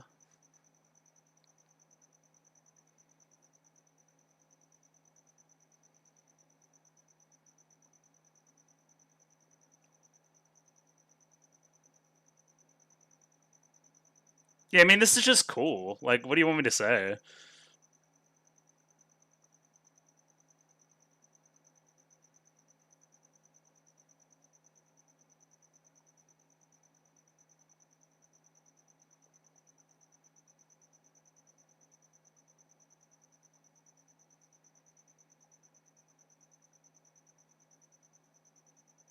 Sick. Right, yeah, going to jump into a little bit of analysis on episode 11 of Chainsaw Man. Yeah, I'm going to need to put together a tier list of all the EDs at some point, maybe in a short video on the channel or something, or on Discord. Because yeah, all the EDs, yeah, again, really fantastic, really awesome. There's, it's going to struggle to pick who comes last more than who comes first because they're all just so good. Anyway, the episode itself, pretty much what I expected, I guess. It seems like our last conflict isn't with the Gun Devil himself, or maybe it is eventually, but it is seemingly with the same people we've been battling throughout the season, basically. The Snake Girl and the Hoodie guy. Sawatari is her name as well. Just a little bit of blood down the nose, so something might be happening there that we may need to keep an eye on. Especially now that we may think that, hey, Aki may be dying, maybe being strangled to death. If she's bleeding from that and she's controlling said devil, does that create something? I don't know. We'll see.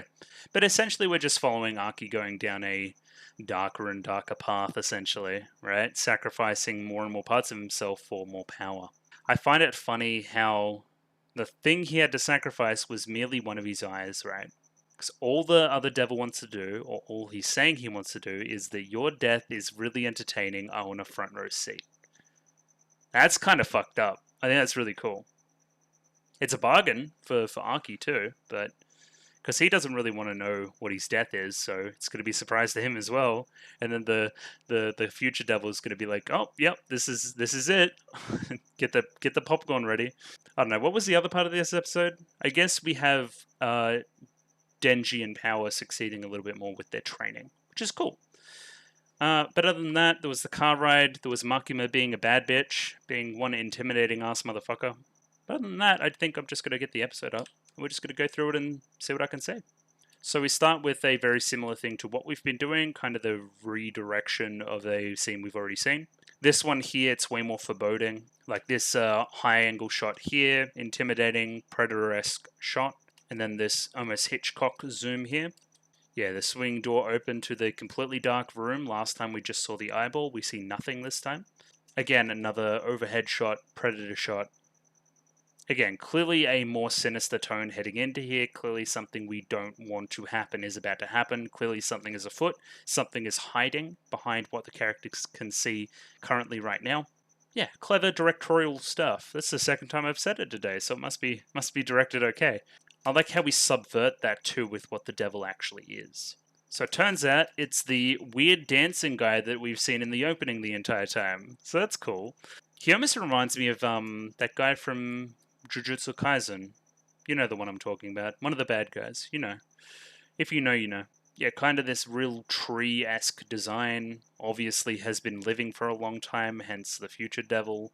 Hence with this real old person voice, this real almost Santa Claus type thing to him. But again, it's ironic, right? It's meant to be a little bit detached and scary. You know, he just doesn't perceive time the same way we do. So, you know, all that build up, all that kind of chilling, foreboding build up to somebody that is genuinely just a bit of a weirdo. I think that's fun. He definitely loves doing his little dances too. But yeah, Aki is all business. He's like, please say my line. And he's like, nope, just give me the deal. And he seems really disappointed. He's like, oh, you have a shitty attitude. Come on, let's take a peek. So however good the future is how much he wants to trade for it. So essentially he only has 2 years of future. Is that why he gets a cheap price as well? Maybe? I would not stick my head inside here either. He might just shut and, you know, kill you. Also, I implied in the reaction that the shot here makes it look a little more sexual than it probably should, which is kind of funny. And yeah, he just starts to laugh. He's like, oh man, see all these eyes open here too, when he says it. So Aki questions, he's like, is that it?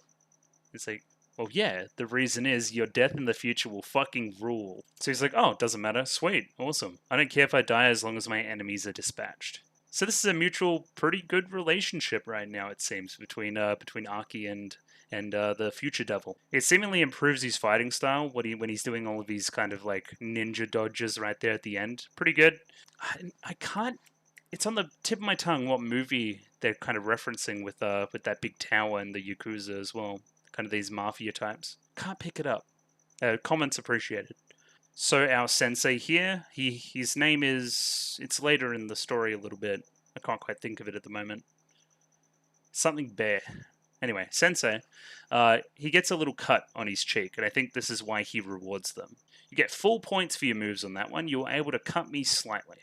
We don't need to do this every day from now on. Let's cut it back to once a week. Good. So you're not going to be constantly in the story. You're just going to keep training them up. Cool. I like the yay from Power on the ground too. Very cute. We love Power.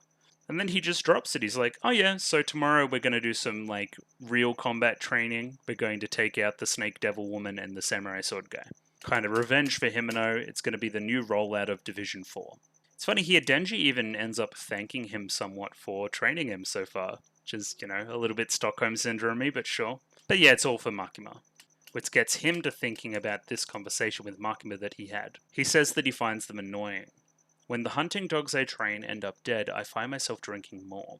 I figured I wouldn't mind what happened to this pair of toys, but... and the eye reflection in the glass. Must be old age. Now I'm even getting attached to them. Aw, Dad. Thanks. So, I like this character here. He's saying what I was thinking previously in the other episodes. Like, Makima seemed really happy with what happened, and he calls it out here a little bit. But we don't really get our conclusion. Both characters are still alive, so they don't kill each other, which is good. They must leave on somewhat good terms. I guess what is he going to do? Like, he can't kill Makima, and Makima's not going to kill him because, you know, he's helping to train Denji in Power, as well as him being part of the team that's actually useful. So I guess then they're never going to actually, like, fight here.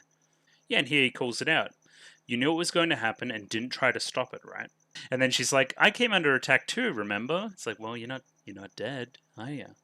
I don't care what fucked up shit you have cooking. What's Makima cooking? And this is where we see this guy's motivations laid bare. You get a pass, I don't care what you do, as long as you're serving mankind's interests. All I want to do is save as many people as possible from devils. If this operation is a success, Division 4's existence will actively become part of the public record.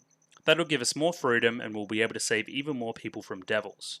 So she wanted to beef up her own division to get a public name and then get more power and then move from there. And then liar. It's clearly you're lying. Like, what are you talking about? That doesn't make any sense. And then little smile, scene ends. I wonder how that all went. Again, mankind's interests. So he has suspicions that Makima maybe doesn't have mankind's interests in mind. And then we meet our two kind of antagonistic characters here, Snake Girl, Sword Boy, and they're clearly very scared. The boss has got a separate team escorting him. Again, I don't know who the boss is. The Gun Devil, maybe? The Gun Devil was apparently after money as well, which is a little bit mad. And then the Scarface guy later on implies that there's not that big of a difference between the Gun Devil and us. Again, I'll wonder when I actually see him, what he actually looks like. Either way, these guys are justifiably paranoid considering Makima's stupid broken power where she can basically kill anyone, anywhere, anytime. I'd be scared too. This guy seemingly still has it really out for Denji. Is it really still about the grandpa? Really? He's like, I'm gonna carve that heart right out of him. It's like, just chill. I don't even know you. You know what I mean? I'll save you. I'll stand on guard. Even before that, there will be a bunch of zombies. All you guys need to be careful about is getting bitten. If somebody gets bitten by a zombie, they become a zombie. If a human gets bitten by a zombie, they become a zombie. Keep an eye on that. So yeah, they've clearly got some zombies left over, harvested from the zombie devil that the kind of granddad made a pact with. Think way back to that first episode. The zombie devil said, humans are so stupid, they did this for even a little bit of power. And then that's kind of what Makima's craving as well. Interesting. It's an interesting one to follow. Who has power, who doesn't. And I'm not talking about power of the character. Why they want power. Is it human to want power? Is it human and devilish to want power? We'll see. Another kind of thematic thread to follow. I kind of hated this scene in the car. Just because this guy was such a dick. Like, honestly. He's like, Aki, I think you're kind of pathetic. I'm like, well, shut up, dude. You're like a pussy. You're not even trying to do this. But he comes around in the end and says, I'm still rooting for you, even though I think you're a little bit mad in the head. I mean, he kind of destroys him with facts and logic here, it's right. Well, if you think about it, you actually have no chance, considering the Gun Devil killed a billion million people. And you couldn't even stand up to his lackeys that killed your entire team. He's got a point, but he's still a dickhead.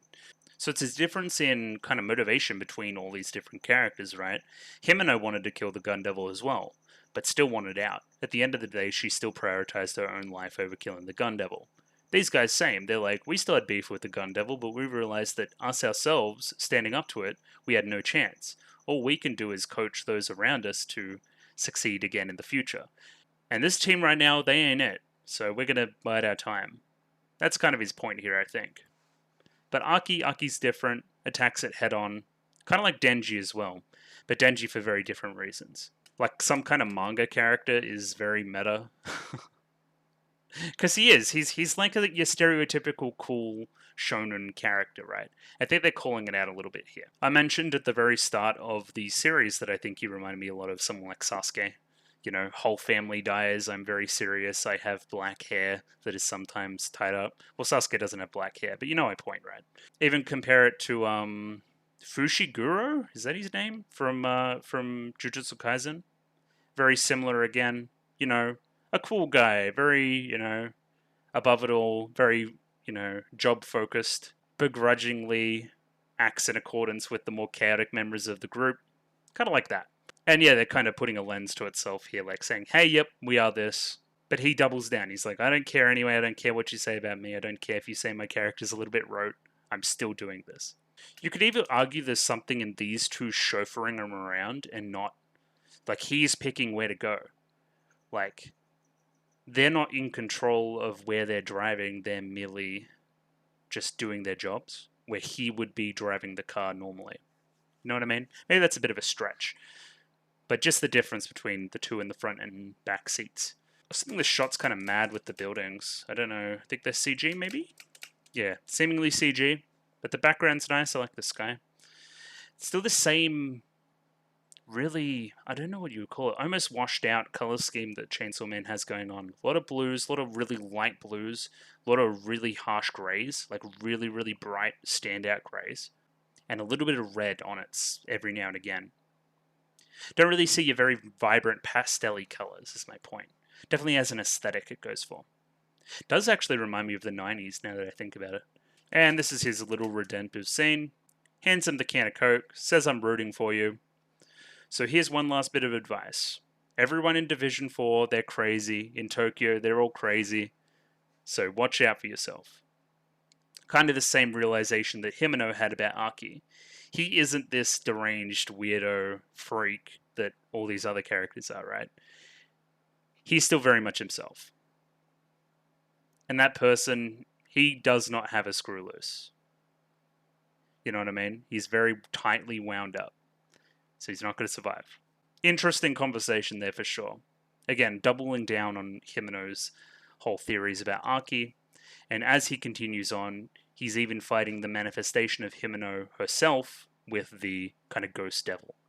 Then this is a frankly out of nowhere scene. So Makima visits seemingly some big Yakuza-y boss of seemingly all of Japan, living on this nice kind of waterfront property, all of his goons around. He's clearly labeled off Al Pacino's character in Scarface, I think, with the kind of white suit and that kind of thing. Tony Montana. Nice little movie reference there from the team. So yeah, a few of the younger Yakuza blokes, they're popping off in Tokyo, killing a few of the public safety members. Clearly she wants information about that. It wasn't on his orders. I think she knows that as well. She just wants names. This Sawatari woman's the one behind it. Sawatari knows some form of name about her, right? Can clearly probably give her full name if asked. So we'll keep an eye on that for the blood running later on. So apparently she was the go connect between them and the gun devil, giving them guns. 20,000 yen, $200. $200 for some guns and ammo. That's pretty good. So devils still need money. They're not so different from me and you. Again, I'm expecting the gun devil to walk out at this point and he's just going to be like some bloke. Either way, Makima straight to business. I need you to write down the names of everyone in your organization on this piece of paper. All these people that contacted the gun devil, write it down on the piece of paper. And yeah, I also need names from other families, not just yours. And this is where he budges a little bit, or refuses to budge a little bit. If I did that and the other families found out, it'd mean war. And then he goes on to imply that if there's war, the other families internationally will sense weakness and send their kind of mafia, their kind of underground criminal organizations to us and take over. Markham is still putting up this guise too. It's for the safety of the public. It's always for the safety of the public. Apparently the Chinese and Soviet mobs make them look like angels in comparison. I like this too, kind of blowing the smoke in her face. Still very intimidatory. I don't quite know how to... It intimidates her, it's meant to, right?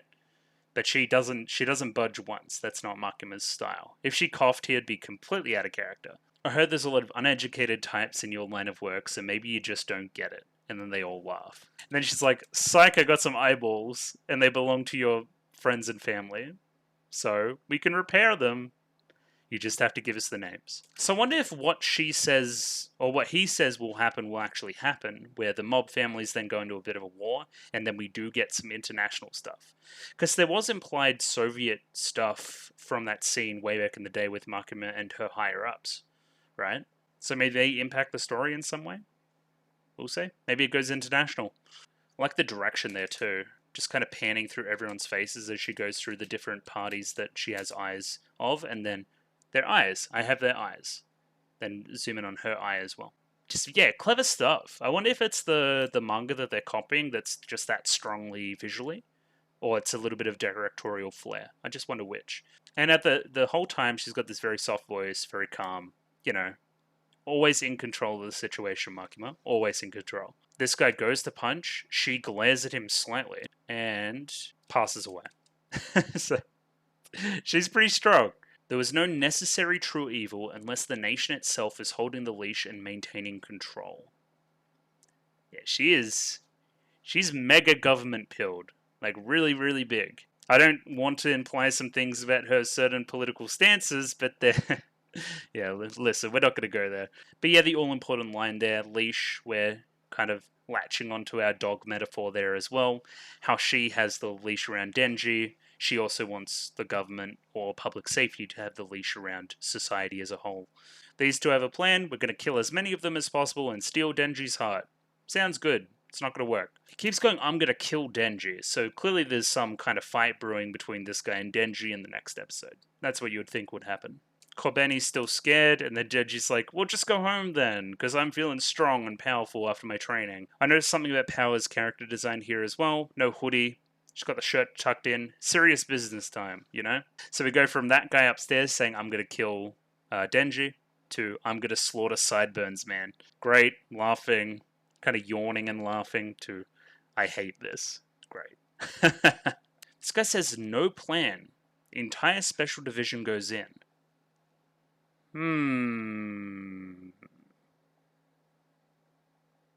Interesting. After the meeting with Makima, this guy's all about planning. He's all about using different things to your advantage. Why would he tell them to all go in together without any reconnaissance at all? Strange. I don't know. I don't know what the plan there is. So then these two randos walk up and say, hey, what's the go? Kishibe. Kishibe, the captain of Special Division 4. I'm probably just going to call him Sensei for now, but Kishibe. So there's terrorists inside the building and we're sending people in. There's one thing you need to be careful about though. It's comprised entirely of non-humans, some of them devils. If they get out of control, they'll do more damage than the terrorists ever could. So I need to tell you about them right now so you can adjust accordingly. Works as a great little kind of narrative device to introduce 4 new characters. Very almost Suicide Squad-esque of somebody explaining to somebody else what somebody's powers are, and then we get a little scene of what they can do. I liked it. We have the long-awaited Shark Boy. It's the Shark Fiend. He can swim through concrete and walls and all sorts of stuff, and also take on the powers of a shark with his unique head piece. Again, seemingly like power, seemingly a fiend that has some semblance of control over themselves, at least a little bit. Because he goes to kill old mate here, the violence devil, the violence fiend, and promptly gets kicked away and then says, sorry. But yeah, mistakes him for a zombie, which causes him to get mad. Yeah, the violence fiend. Normally becoming a fiend makes a devil weaker than they were. But as a fiend, this one's dangerous enough that we make the violence fiend wear a mask that dispenses poison gas. The mask stays on no matter what. So this guy, he has something limiting his power already on his head. Interesting. So if he ever takes that off, now this is like a Chekhov's gun situation, he will take it off at some point. He's going to be busted. He's going to be crazy. They give shoutouts to this terrifying creature, the Spider Devil, who is terrifying. I hate her. Humanoid devils tend to be friendly, but at the end of the day, they're still devils. Could this be a little bit of setup for the Gun Devil as well, maybe? Again, this is just my predictions. She'll kill you if you're looking at her funny. Yeah, I do not like her. I don't want to associate with her. I don't want to see any art of her. Anyway, I'll move on. Then the last guy here, the Angel Devil. The Angel Devil. So keep an eye on that. Devils are built out of fear. People that are scared of angels. I don't know. Heretics? I don't know. Scared of religious comeuppance? Religious, someone to smite you down? No. I don't really know if that's something that's necessarily scary. So physical contact means lifespan gets drained away. Don't get close to him. I guess this is to highlight Arki's lack of self-preservation, that he even gets this close to the Angel Devil here. Because he would know that it kind of hurts him, right? If he gets close, it drains his life, right? But he doesn't care. At this point, he doesn't value his life very much. I like the wings. It's reminds me of the X-Men character as well. And yeah, seemingly has tentacle-esque powers with the wings.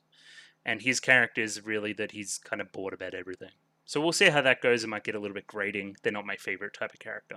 Now everybody's going to split up and search for the snake girl and the sword guy.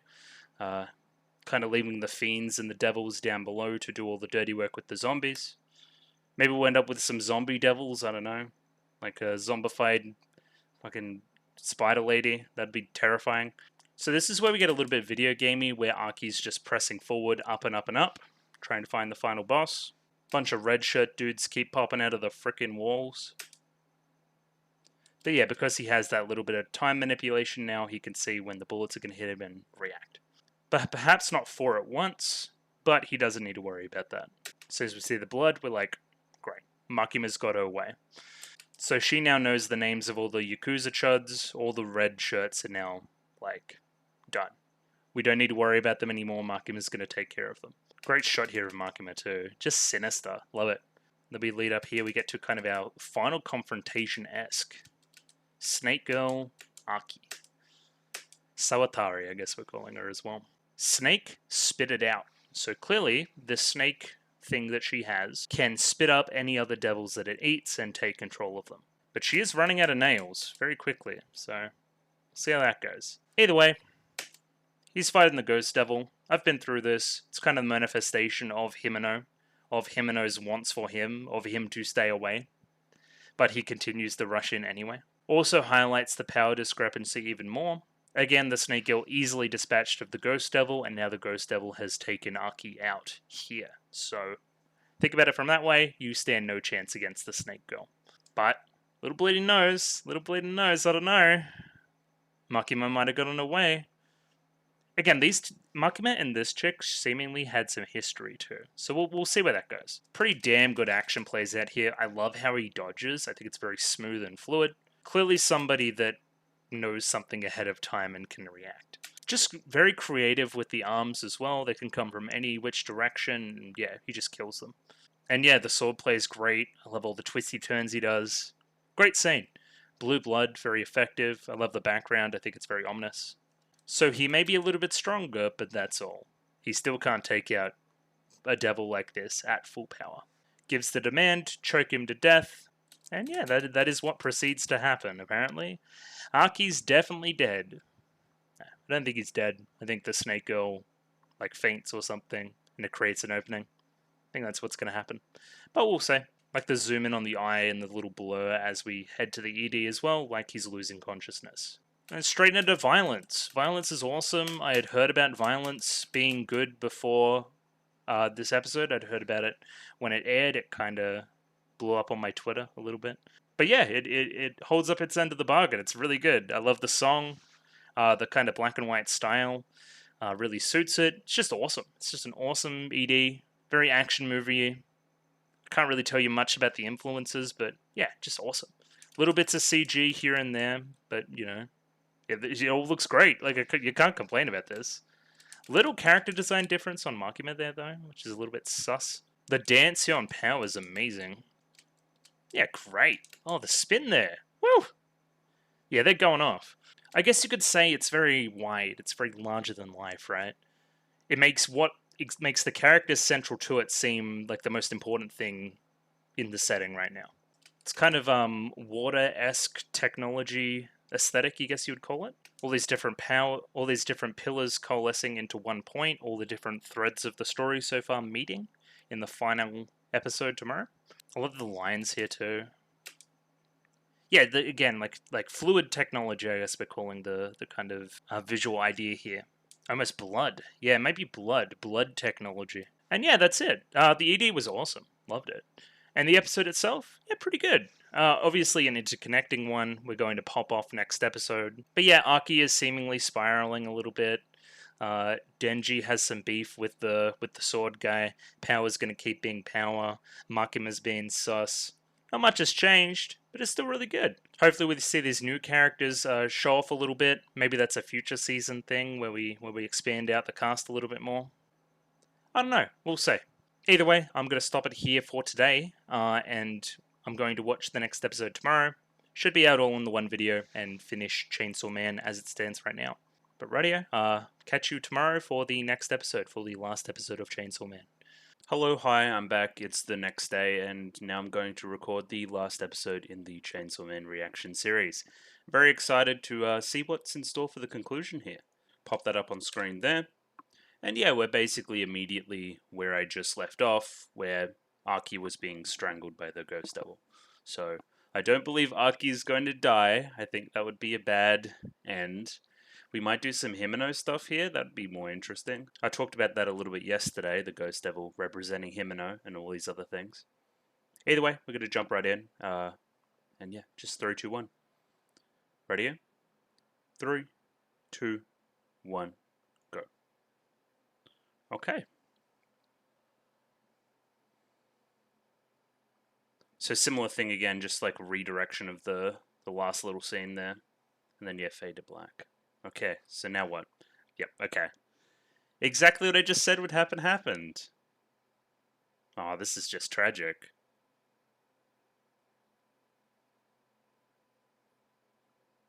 They just have a smoke.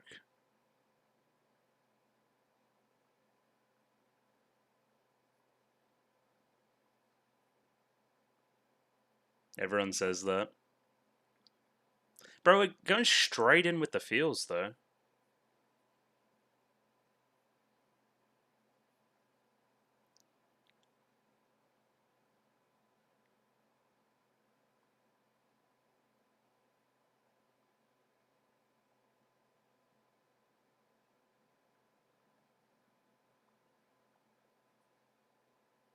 Hmm.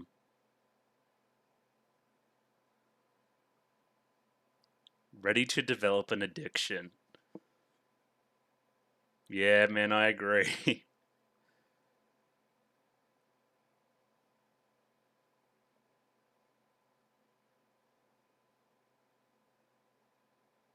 Something that's literally choking you as well. Pretty cool. Pretty cool stuff. What you got? Cigarette?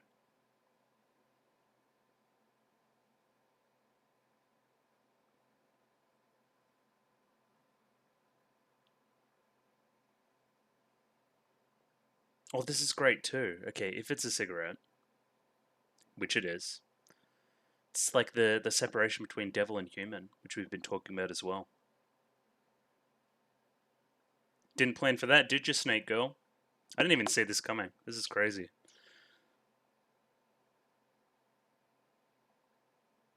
Easy revenge.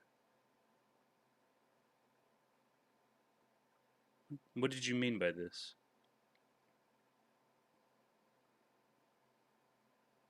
Music's good, by the way.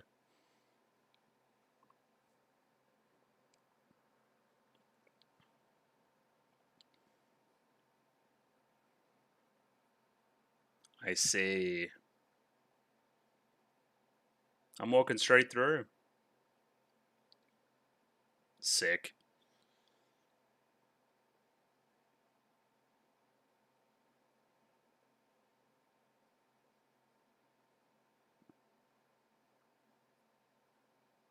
Oh, the editing there.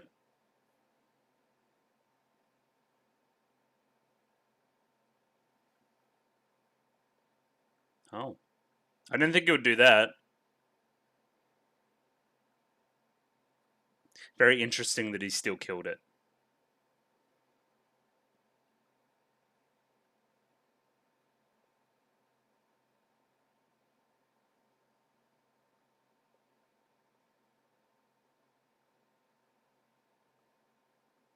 Now what? Opening. Okay. Last time I'll get to see this opening for a little bit. It's a little bit sad. I was thinking today, I haven't really seen that many shows from 2022. I was going to say this year, you can't say that anymore. So I can't really definitively say what has the best opening because I haven't seen all the openings, right? And especially because certain openings work more in context and blah, blah, blah, blah. But it probably between this and Spike's Family. I'm pretty sure that's a pretty popular opinion. The Spike's Family opening is insane. That first one, oof.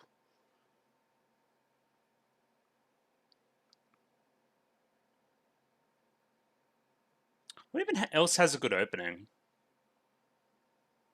Bocce's opening's pretty good. Edge Runner's opening's alright. Definitely unique. I don't know. If you feel like it, comment below. Favorite openings. I might give it a squiz. But as I said, openings normally work more in context. So we'll see.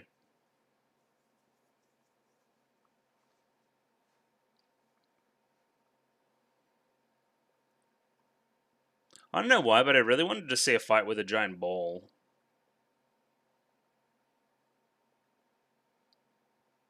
It's fun that all these dudes in the opening are now like actual characters too. I think that's fun.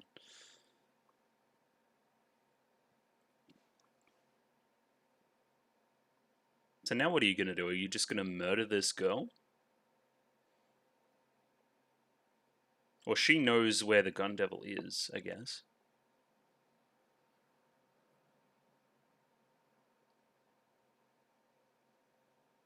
Oh. Oh, sup? Hello, Benny. Based.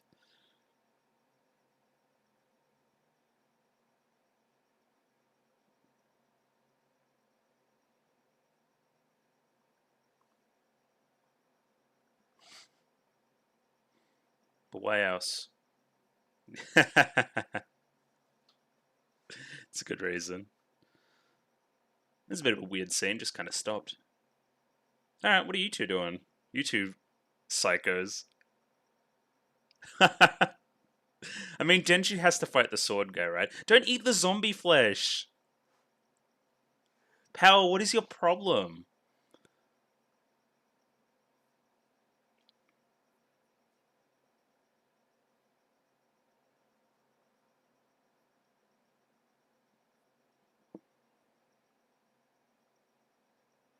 She can try to eat that guy. He's pretty evil. Oh, did the zombies get loose?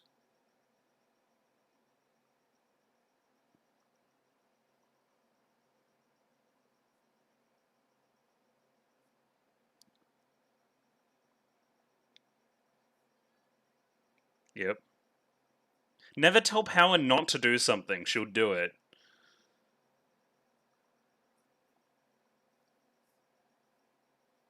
Beast Power.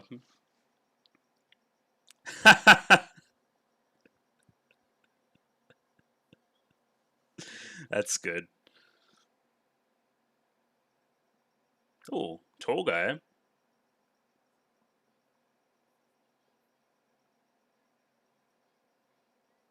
I don't think Denji is bearing witness.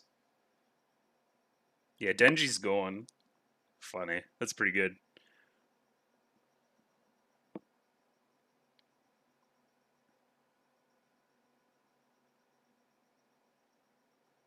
$13. 13's a spooky number.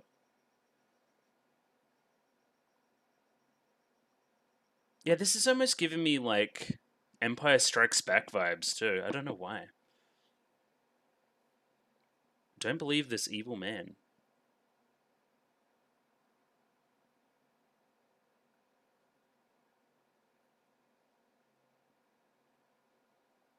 Satisfaction. Well, I mean, don't trust him.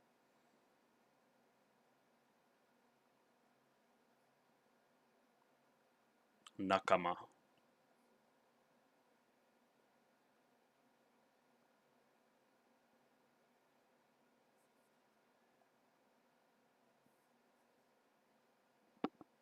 Did you not see the corpses?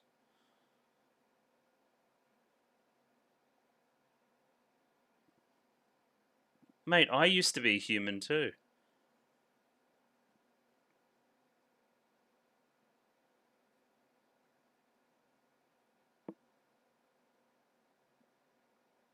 The Katana Devil. This is Katana.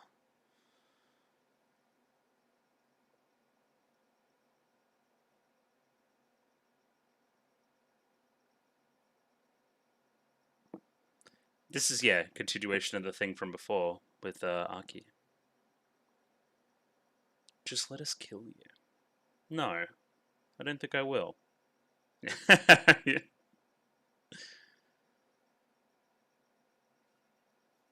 Oh, that's cool. He like, yeah.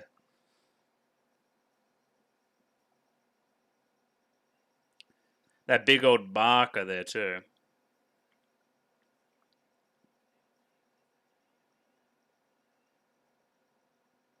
Oh. I hope they don't splatter on the ground and die. That'd be unfortunate. Oh.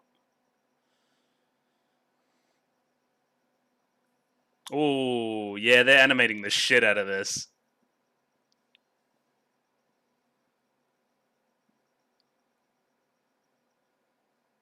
Yo, that's crazy.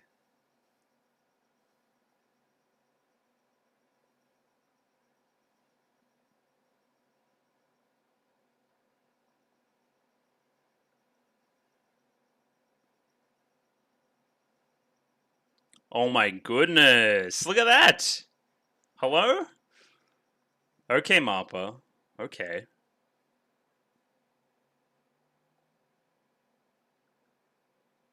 Or on a train? Hell yeah.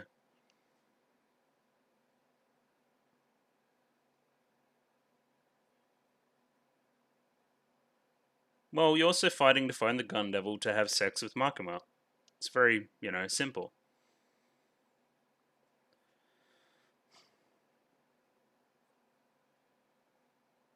With a nag and a brat.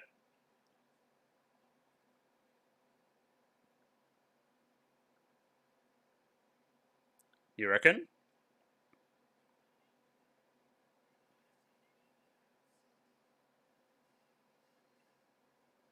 Oh. The flash is there too. I forget what you call it. It's almost like an impact frame.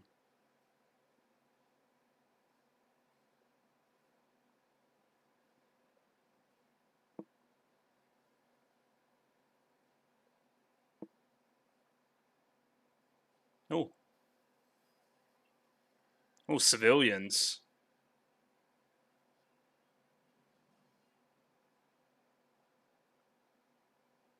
How did they know that there was an incident so quickly?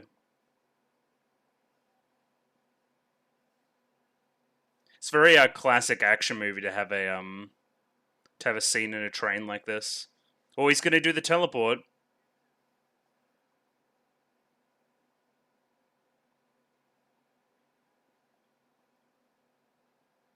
Did he put his arm out to save her? Or kind of?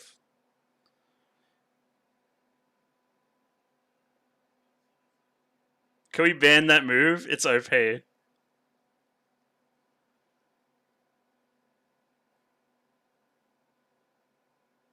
Well, I'm gonna have to headbutt you.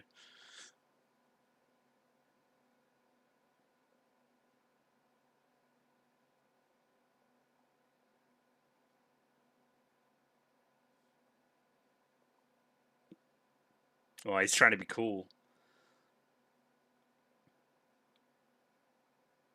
He needs some blood to drink or something.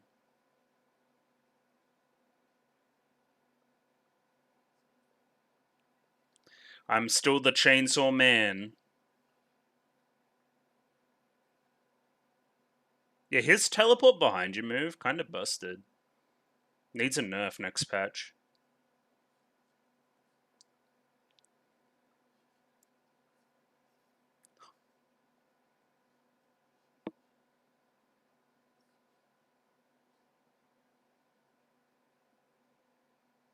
And I'll make it quick.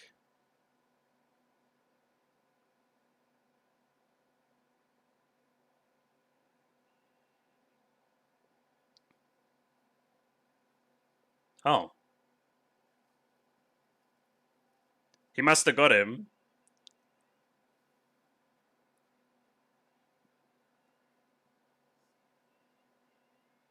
Beast shouldn't trust anything a hunter says. Alright, we got him. Is he gonna stay dead?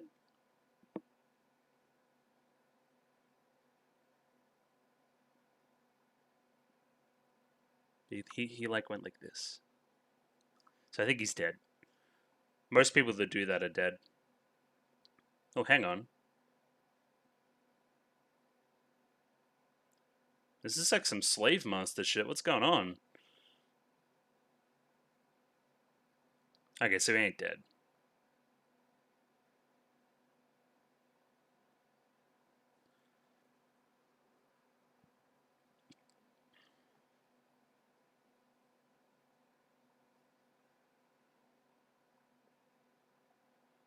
Yeah, talk that shit.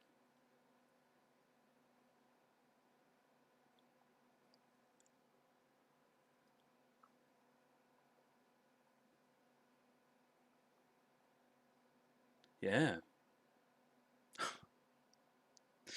Just when I thought he was gonna have some, choice words.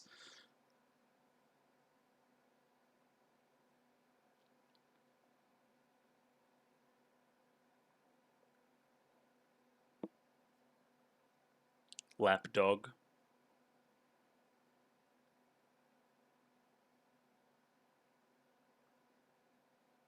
Okay.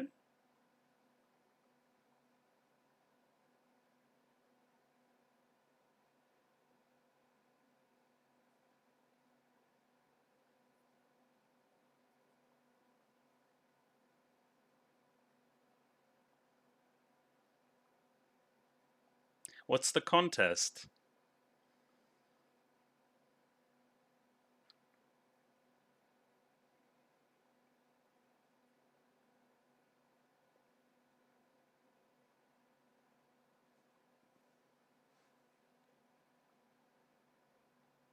Oh.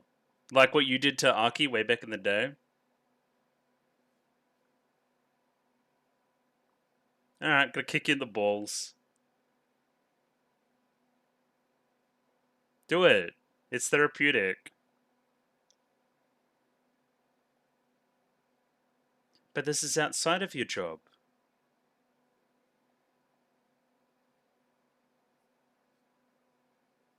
Aww. I think kicking him in the balls is kind of funny. It's right on that right spot of not torture, but it's still like kind of painful or painful enough.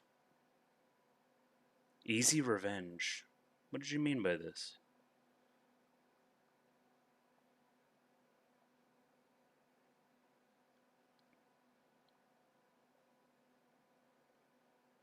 Did he disappear? Am I stupid?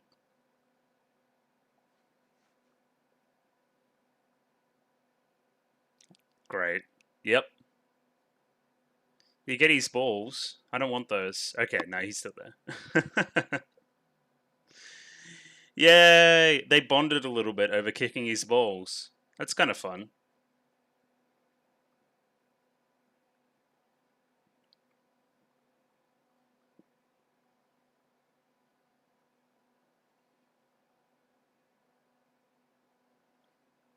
If you haven't listened to any more of Kensuke Ushi's stuff, please do.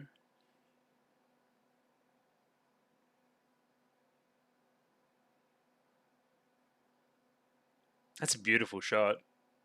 It's incredible. That's a even better shot. Yeah, fuck him up.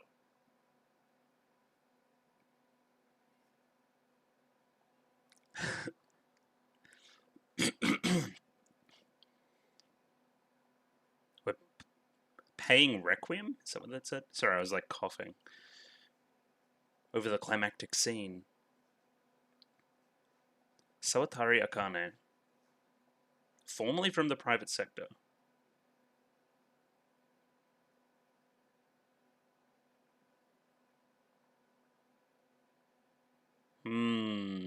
Okay. Yeah, tell me why. Oh,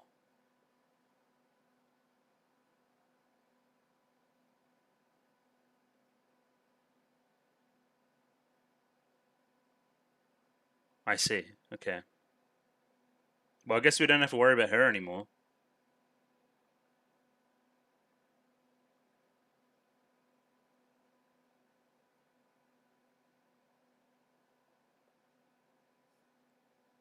Yeah, okay. So next season is the Gun Devil. Super Zoom? Oh shit. Is this the last unique ED? Must be. Based power, we love power. Shoutouts power, slay.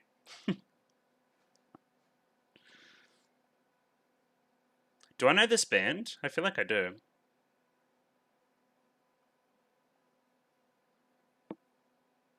Hey look, they're just like hanging out. Oh, little smile. From our sad boy.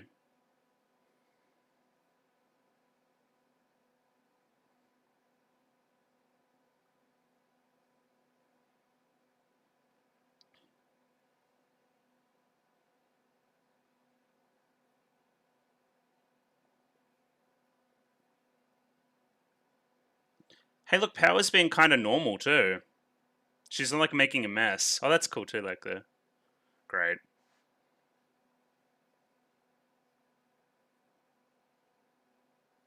Are they underage? I mean, Denji is, but I don't know about Aki and all them. How old is Power? What a weird question. Shoutouts to the cat too. There you go. See you for season 2. Oh, little post credit.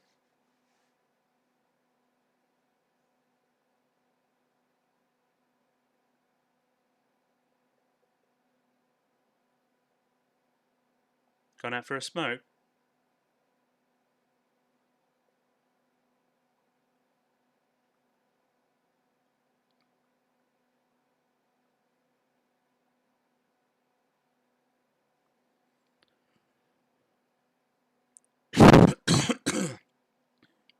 Sorry, I just had to clear my throat. Not because I smoke or anything. Easy revenge. Probably don't smoke that one. It seems like a little bit more of a not an heirloom. You know what I mean? Memento.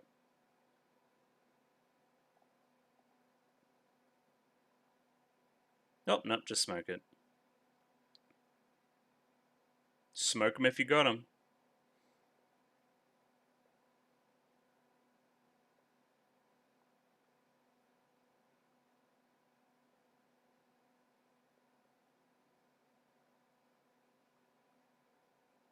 Do it easy.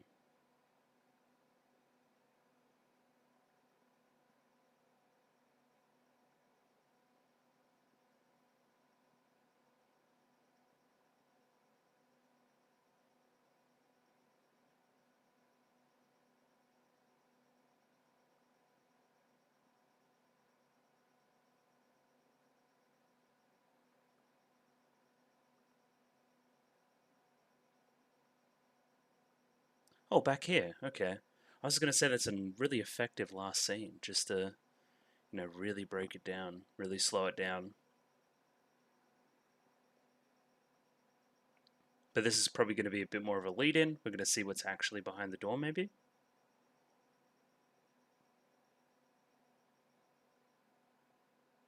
Whatever this, like, alleyway is, it seems very important.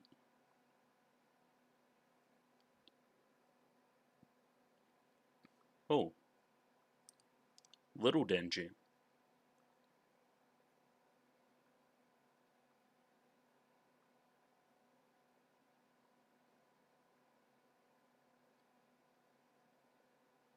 Interesting. Yes. Oh, yeah. Pochta's voice.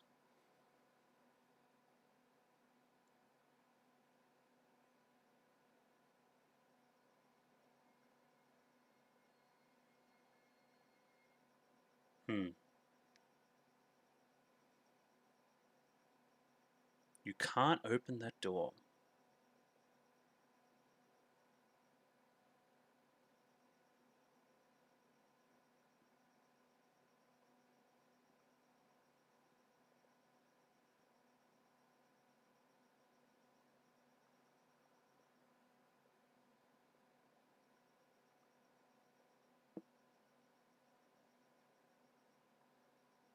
Okay, teaser for some character? I'm sure that ending's got manga readers very excited, but I don't know who that is, so sure.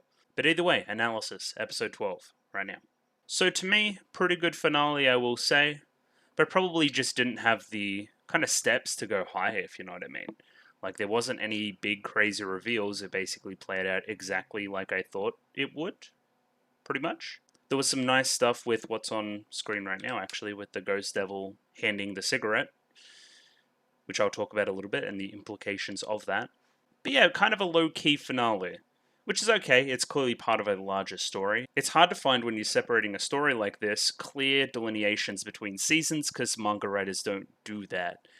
The story's clearly going to keep going on from here pretty naturally. This isn't a big breaking point, this isn't a big stopping point. A couple shows off the top of my head that clearly do have such points is something like Mushoku Tensei, which definitely does have stopping points, I will say.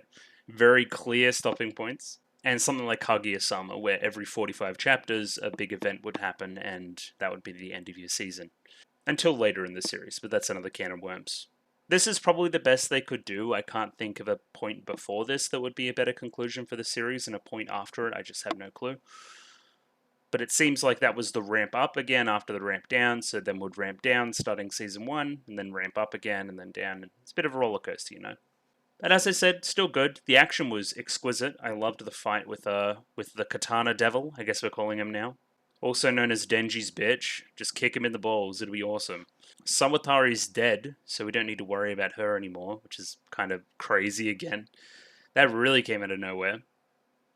And yeah, clearly leading towards the Gun Devil with the big chunk, kind of pointing towards the next, or not the next Gun Devil, the Gun Devil himself. So I don't know how we could even delay the search and hunt for him any more than we already have. You know what I mean? I don't know. Tell you what I was expecting to happen. I was expecting the fight to be going pretty well, and then the Gun Devil would pop out and then incapacitate a couple of people and really hurt them and show off how cool he is, and then steal back his two little servants in the Katana Devil and Sawatari, and they would continue to be in the show, and the Gun Devil would be presented as somebody that's cool. But I don't know. There's clearly another plan in mind, and we'll see what happens in season 2, whenever that may be. I think MAPPA normally has a pretty good reputation for getting stuff out, so I would expect it within the next year and a half, you would think. Again, we'll see. It's a pretty high effort show, so you can't really rush it out. Either way, let's go through the episode one last time and see what I can say. So we start off immediately again with kind of the same thing we've been doing, the redirection of just a little chunk here of the last episode. This one, it's less first person, more of a wider shot, demonstrating what's actually happening, like the look of the arm and all these other things. And I think I theorized this just before the episode started, but this is what happened, right? He closes his eyes here and then thinks back to Himeno and then is released. So at the same time he's thinking about Himeno, the Himeno kind of takes control of the Ghost Devil, or he stops being scared of the Ghost Devil. I think that's the main reason, right? It isn't that Himeno's in there somewhere, it's more that he stopped being scared. A huge part of Chainsaw Man is the theme of fear, so that makes sense. Also probably represents letting go of Himeno in some kind of natural way, healthy way, I guess we'd call it as well. But then now a little bit of camera wobble on the first person shot here. Pretty cool. Puts you in the feet of Aki here, on the shoes, I should say. Yeah, and he gets handed a cigarette. Hey, smoke this. If Himeno hands you the boof, do you take it? The answer is yes. Even though he's underage, which is, a theme in this show. But anyway, I digress. But the best part about this scene for me was the music. Really built the emotional, kind of personal feel of it all, combined with the first person shot. Very expressive Himeno, somebody that we are missing in the show at the moment, I believe. Another thing we could have done, which is cool, is probably move this development a little bit later in the story. Maybe have a little bit more time with Himeno. Then this would hit super hard. But I think it's hitting hard enough as it is already. I've always had this theory that time investment is a cheat code for emotional stakes. The trick is to keep people watching. So the main example I always go back to is Clannad. So you are forced to, not forced to, because I actually like Clannad Season 1. You watch Clannad Season 1 and you get familiar with the characters and what they're like and their struggles and all that other stuff, and then you watch After Story and then it's just banger emotional development after banger emotional development, and then that's why you're invested already, and it's like, oh shit, this is awesome. We could have used a little bit more of that, but again, it's a 12 episode show. What do you expect? She hangs onto that one cigarette for him, which again is the all-important easy revenge cigarette. I'm not quite sure I know the meaning there of easy revenge. I was expecting him to like throw it and then it blow up or something. But I don't know, maybe I'm just missing something here. It happens when you watch the show weekly like this, or essentially weekly. So if anybody could let me know what that is about, comments appreciated. So Himeno promises to give the cigarette back once he's of age, and then proceeds to do so. Yeah, as soon as... Okay, so this is some other good visual design. So I think one of the last things we see from Himeno, if I go back here, or yeah, this kind of image. So if this image is in the scene, we immediately go back to where we were, and then it's like, yeah, okay, I immediately know what's in there. Again, considering the connection between Himeno and the Ghost Devil. Just some good filmmaking, just like keeps it in your head. The good old-fashioned, what is it, the red letter media. You didn't notice it, but your brain did. That kind of stuff. It's pretty good. So the implication here is that when he gets this, it gives him the signal that, hey, I'm not scared. I should just walk over this thing and kill it. So I'm just struggling a little bit. Was he not scared enough to make it passive, or is Himeno somewhat still influencing Ghost Devil? Maybe. Yeah, easy revenge. Easy revenge. No clue. The music continues to build here. I think it's one of the songs from early in the show too. It's one of the more effective ones. I think it might have been the same track that played during the original Ghost Devil scene. Yeah, it might be the Ghost Devil theme or something. So yeah, the Ghost Devil doesn't have eyes, it sees through fear. If you're not scared, it can't see you.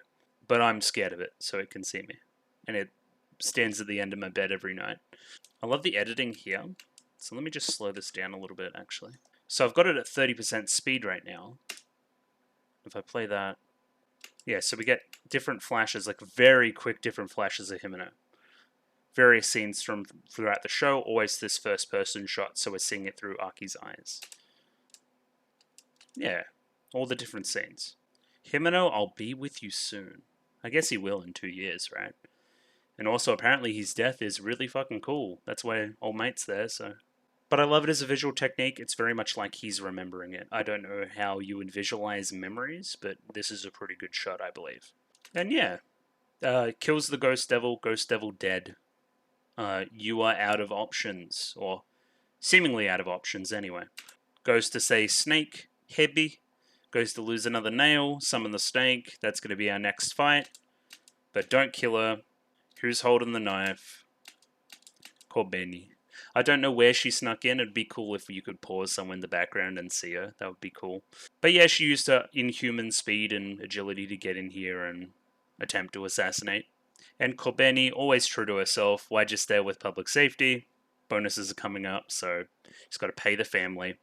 It's a sad situation. We shouldn't undervalue that, I don't think. Yeah, and that concludes the dramatic portion of the episode. I mean, there's still some stakes in that, right? But now it's a little bit more goofy, a little bit more fun. So if I was to pace the episode a little bit better, I don't know how you would incorporate this with the other episode and what we're doing. I would have both fights here going on simultaneously. I would have the Archie fight with the Ghost Devil and up the stairs and all that going on at the same time as probably this, and then have the conclusion to the Archie stuff, and then the conclusion to the Denji stuff, play out back to back. Just a little bit pacing stuff there. Just because now the drama's over, or a lot of the main drama of the last episode is over, and that is 6 minutes into it. So I don't know how you would change it. So I'm bad at criticizing. And it's very nitpicky. But it's just about pacing and flow. A thing that the rest of the show's done really well. Because now we have that big emotional high point, and then we have to have, like, power eating zombie flesh. Which, again, is cool. Power eating zombie flesh is funny, but it's just a bit of a tonal inconsistent. It just doesn't flow. I don't know. Just my opinion. I don't know how the zombies broke out from the bottom floor, but they are all over this building. And Power's like, oh yeah, I'm going to kill them all. They haven't noticed this yet. Don't make any noise. Little Rye smile, and then I am the one called Power. Whenever you tell Power to do something, she's going to do the opposite. So don't speak, she's going to speak. She's just a little gremlin orc brat. But we love her, because she's the best. And yeah, Denji just stays in the elevator. I think that's quite funny. And now we get Denji's conflict. Very cool. So it always remained pretty obvious to me that the guy that, similarly to Denji in character design, is going to fight Denji. That just makes sense. And he says, hold up a second, let's have a chat. What are we going to chat about? Denji, we just want you to atone for killing our friends and killing my grandfather. I only killed them because they were zombies. I completely agree with Denji here. But then Sideburns Man is like, nah, but they were still alive though, because they were still human. What is human, what is not? There's a whole big thing in zombie fiction about ethics and killing zombies and that kind of thing. Generally, your more morally dubious characters will kill with impunity, and then the others will maybe, shake and stutter and then pull the trigger, something like that. But they've lost what makes them them. They've lost their head. So, I don't know. It's always a tough one, considering what we're dealing with in the universe with devils as well. How is a devil any different from a zombie? If you've lost your heart, which is this guy's argument? I don't know. Some decent points made. It isn't entirely invalid, but still, like, fuck this guy. Yeah, here he is calling him out on his lack of heart, even compared to him, who's also had his heart replaced. And he's just like, nope. Still, I think this is an interesting line to follow, kind of similar to what his feelings towards Himeno's death were before in the hospital. He's like, why aren't I sad? Why aren't I devastated like everybody else around me? I think there's something to that. Because clearly, like, in the past, he's definitely shown empathy and been sad, especially during his childhood. He's deeply cared for Pochita, but now Pochita is also him. It's tough. It's an interesting question to follow going forward, I think. I think it's going to be a huge part of Denji's character, along with his whole dreams, desires, attaining things story he has going on. Then we jump into our action set piece, which is quite good. This stuff especially. Every single time I see that realistic, like, human bouncing, I always want to say rotoscoping. But some animators are just really good, so... Or maybe, like, a really almost traced reference. Again, there's surely a bunch of production stuff out for this show now that I could go consume, but again, spoilers and that, I don't know. We will see. If you want me to see anything particular, Discord's always a fun place to do it. Denji, what are you even fighting for? So yeah, we've talked about this heart thing we have going on, and now we're bringing in the desires thing. What are you fighting for? I have a pretty good life now, despite the nag and the brat, which is obviously Arky and power. This is why I've got to kick your ass so Miss Makima will praise me. Still very much following his dogged orders. Gotta love that kind of classic action movie-esque scene on a train. I think this is really good, gives the scene a lot of momentum. It's very quick, lots of spins, lots of flashes, that kind of fighting style. Often there'll be a throw kind of away so we can close some distance again. I wanted to see what exactly happened here with this lady as well. So nah, she's clearly just caught in the crossfire. He was definitely aiming for Denji. He wasn't using a hostage. Okay. This is where he continues to do his broken ass teleport behind you move and cut you in half, where he moves at impossible speeds and slices. That's that classic like kung fu movie type energy, right? Don't really know much about the genre, but that's the kind of energy I'm getting from it anyway. He even asked for the move to be banned, which is also fun. A little bit of almost video game vernacular there. So both arms are gone. He's left with only his head, but he can still fight because he's just going to try and headbutt him. Yeah, there's a moment here where they clash here. So I don't really see where he makes the cut. Don't really see where old mate makes the cut either, but I digress. So Denji's lost the front part of the chainsaw, kind of cuts down there. He keeps kind of taunting him here. Beg for my grandfather's forgiveness and I'll make it quick. He went right for the head right after it, and that gave him a perfect opportunity to cut. I don't understand how somebody isn't cognizant that they've been cut in half immediately, though. That doesn't make much sense to me. I guess he's like a devil. Okay. A suspension of disbelief for sure. And this line here is familiar too. Beast shouldn't trust anything a hunter says. Isn't that what the mentor character said to him last episode? Maybe it was the episode before. Where he throws the knife at his head. Yeah. The sensei. Kishibe? We find out he's a lot like Denji in that he's essentially immortal, or in big part immortal, because he was cut in two, and then once they, gave it some time, he just went back together. He's fine. So, a lot like Denji. So he was like, oh, Denji might be showing some genuine empathy towards Himeno's situation and Aki's situation here at this point, and be taking some initiative and revenge and that kind of thing. You killed Himeno, that's one less hot lady in the world, thanks to your stupid ass. Denji's Denji to the end. So he's going to prison, and Denji can't really reconcile that because he wants him to have a worse fate than just prison. I think he comes up with a really good compromise here. So it would be easy to turn to straight up torture, like breaking bones, breaking fingers, that kind of thing, right? Teeth, pulling hair, anything that's like really, really bad. But a kick in the balls is funny. Like, don't get me wrong, it hurts. But it goes away after a while. So, I don't know. I think they hit a perfect balance of something that is clearly painful and would be kind of a comeuppance for the guy, and something that isn't straight up villainous. I think it's good. I like this from Aki in this scene too. His main point here is to be serious in the start, and then start to turn to Denji's side a little bit more later on. I think it's cool. See, originally he's like, nah, fuck that, I'm just gonna sit here and wait. You guys are being ridiculous. Our job is to catch this guy, he says. That is our job. But then he reads his little cigarette, easy revenge. Maybe this is all it is, just the symbol that, hey, it's okay to take revenge sometimes. It's okay to take some easy revenge. Again, I really don't get it. This is the prompt to be like, hey, Himeno maybe would have wanted something like this to happen.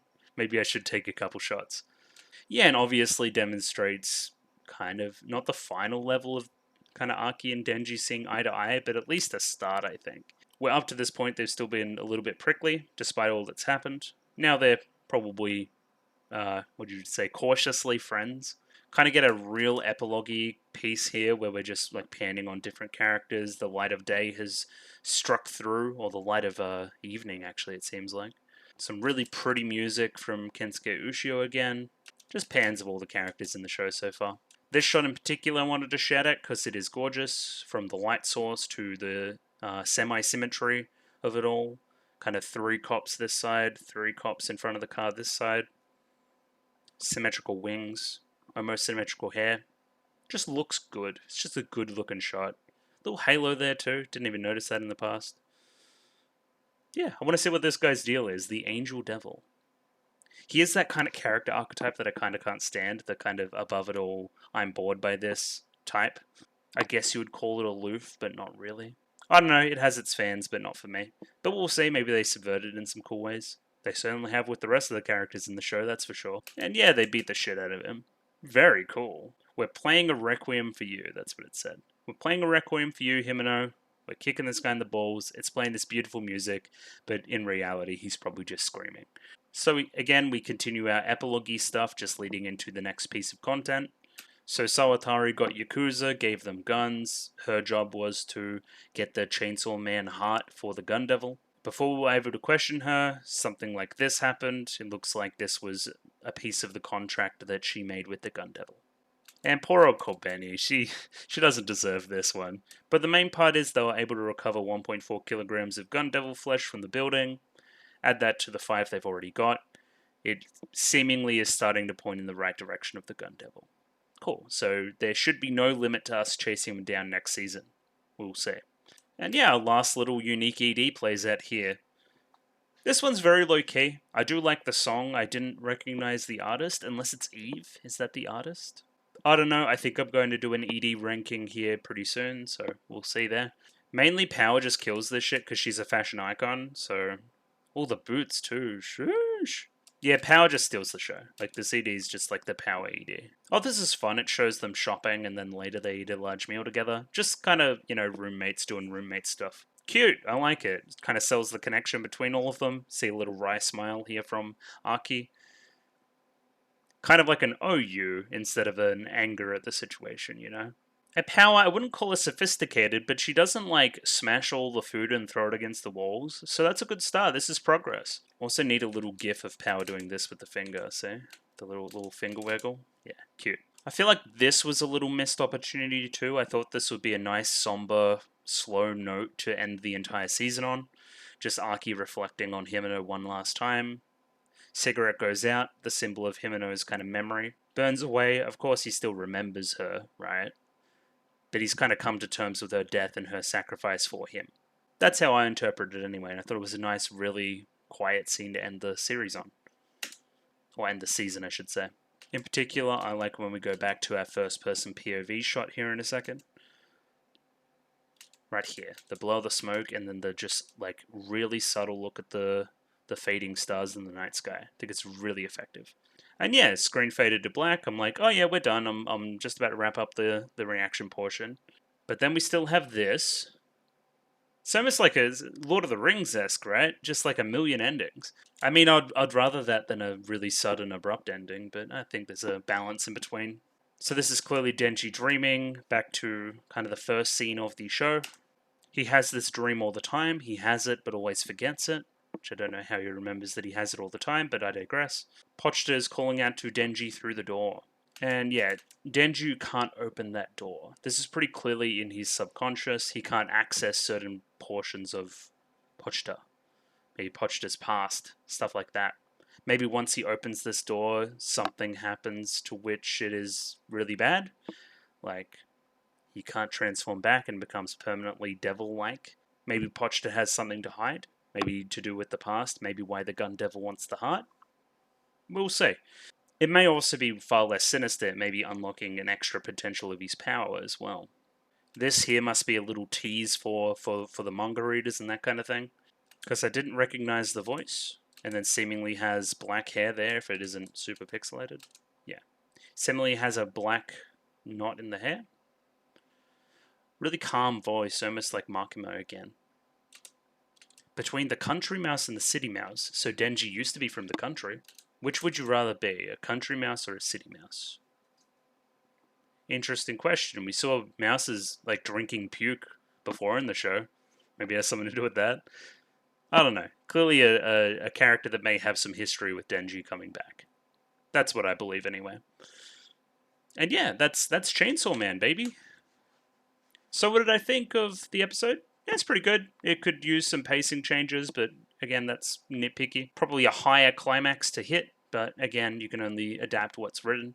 We kind of hit our really high emotional climax episode 8, I would argue, so it's hard to do that again, like 4 episodes later. What did I think of the season overall? It's really good. You'll see my video come out. It's my best of 2022 video. It's in the works. It's still being edited. I'm just slow because I've picked up doing the episodes again, so it is what it is. I'm working on it a little bit every night, trust me. But yeah, the best of 2022 video, you'll see it in there somewhere. That's an indication of its quality, I believe. I like it from the perspective of one of these really popular. I don't want to say overhyped because it isn't, but it was hyped going into it for sure. It's nice to see one of these come out that I actually really enjoy, that has a really strong focus on character, has a really strong focus on being a little bit meta-y with our motivation and story. Clearly has some strong character design, some great action, a lot of budget put into this, and some banger music too to boot. I really like Power as a character. Makima is definitely very interesting as a character. Those are probably my 2 favorites of the cast, but again, everyone has room to grow. Denji's motivations are definitely very interesting. Don't know if I always love them, but that's okay. Aki started off a little bit generic, but he's kind of turned a corner. I think he's very good now. And yeah, can't wait to see where we go next. Seemingly some sort of story about Gun Devil and chasing down the Gun Devil, and maybe some themes of government control through Makima. The dogs of the government, I guess you would call them. I don't know. We'll see where the story evolves into. Clearly, clearly they're not scared to do some dramatic turns every now and again. So things could change, is my point. But yeah, would recommend Chainsaw Man, even if you're not necessarily into the genre of shonen action. I think it's pretty good. Tells a decent tale, paced really well. Really good directing, which I've noticed the past few episodes as well. Yeah, just solid. Solid ass show. I just finished the ED tier list. It is here.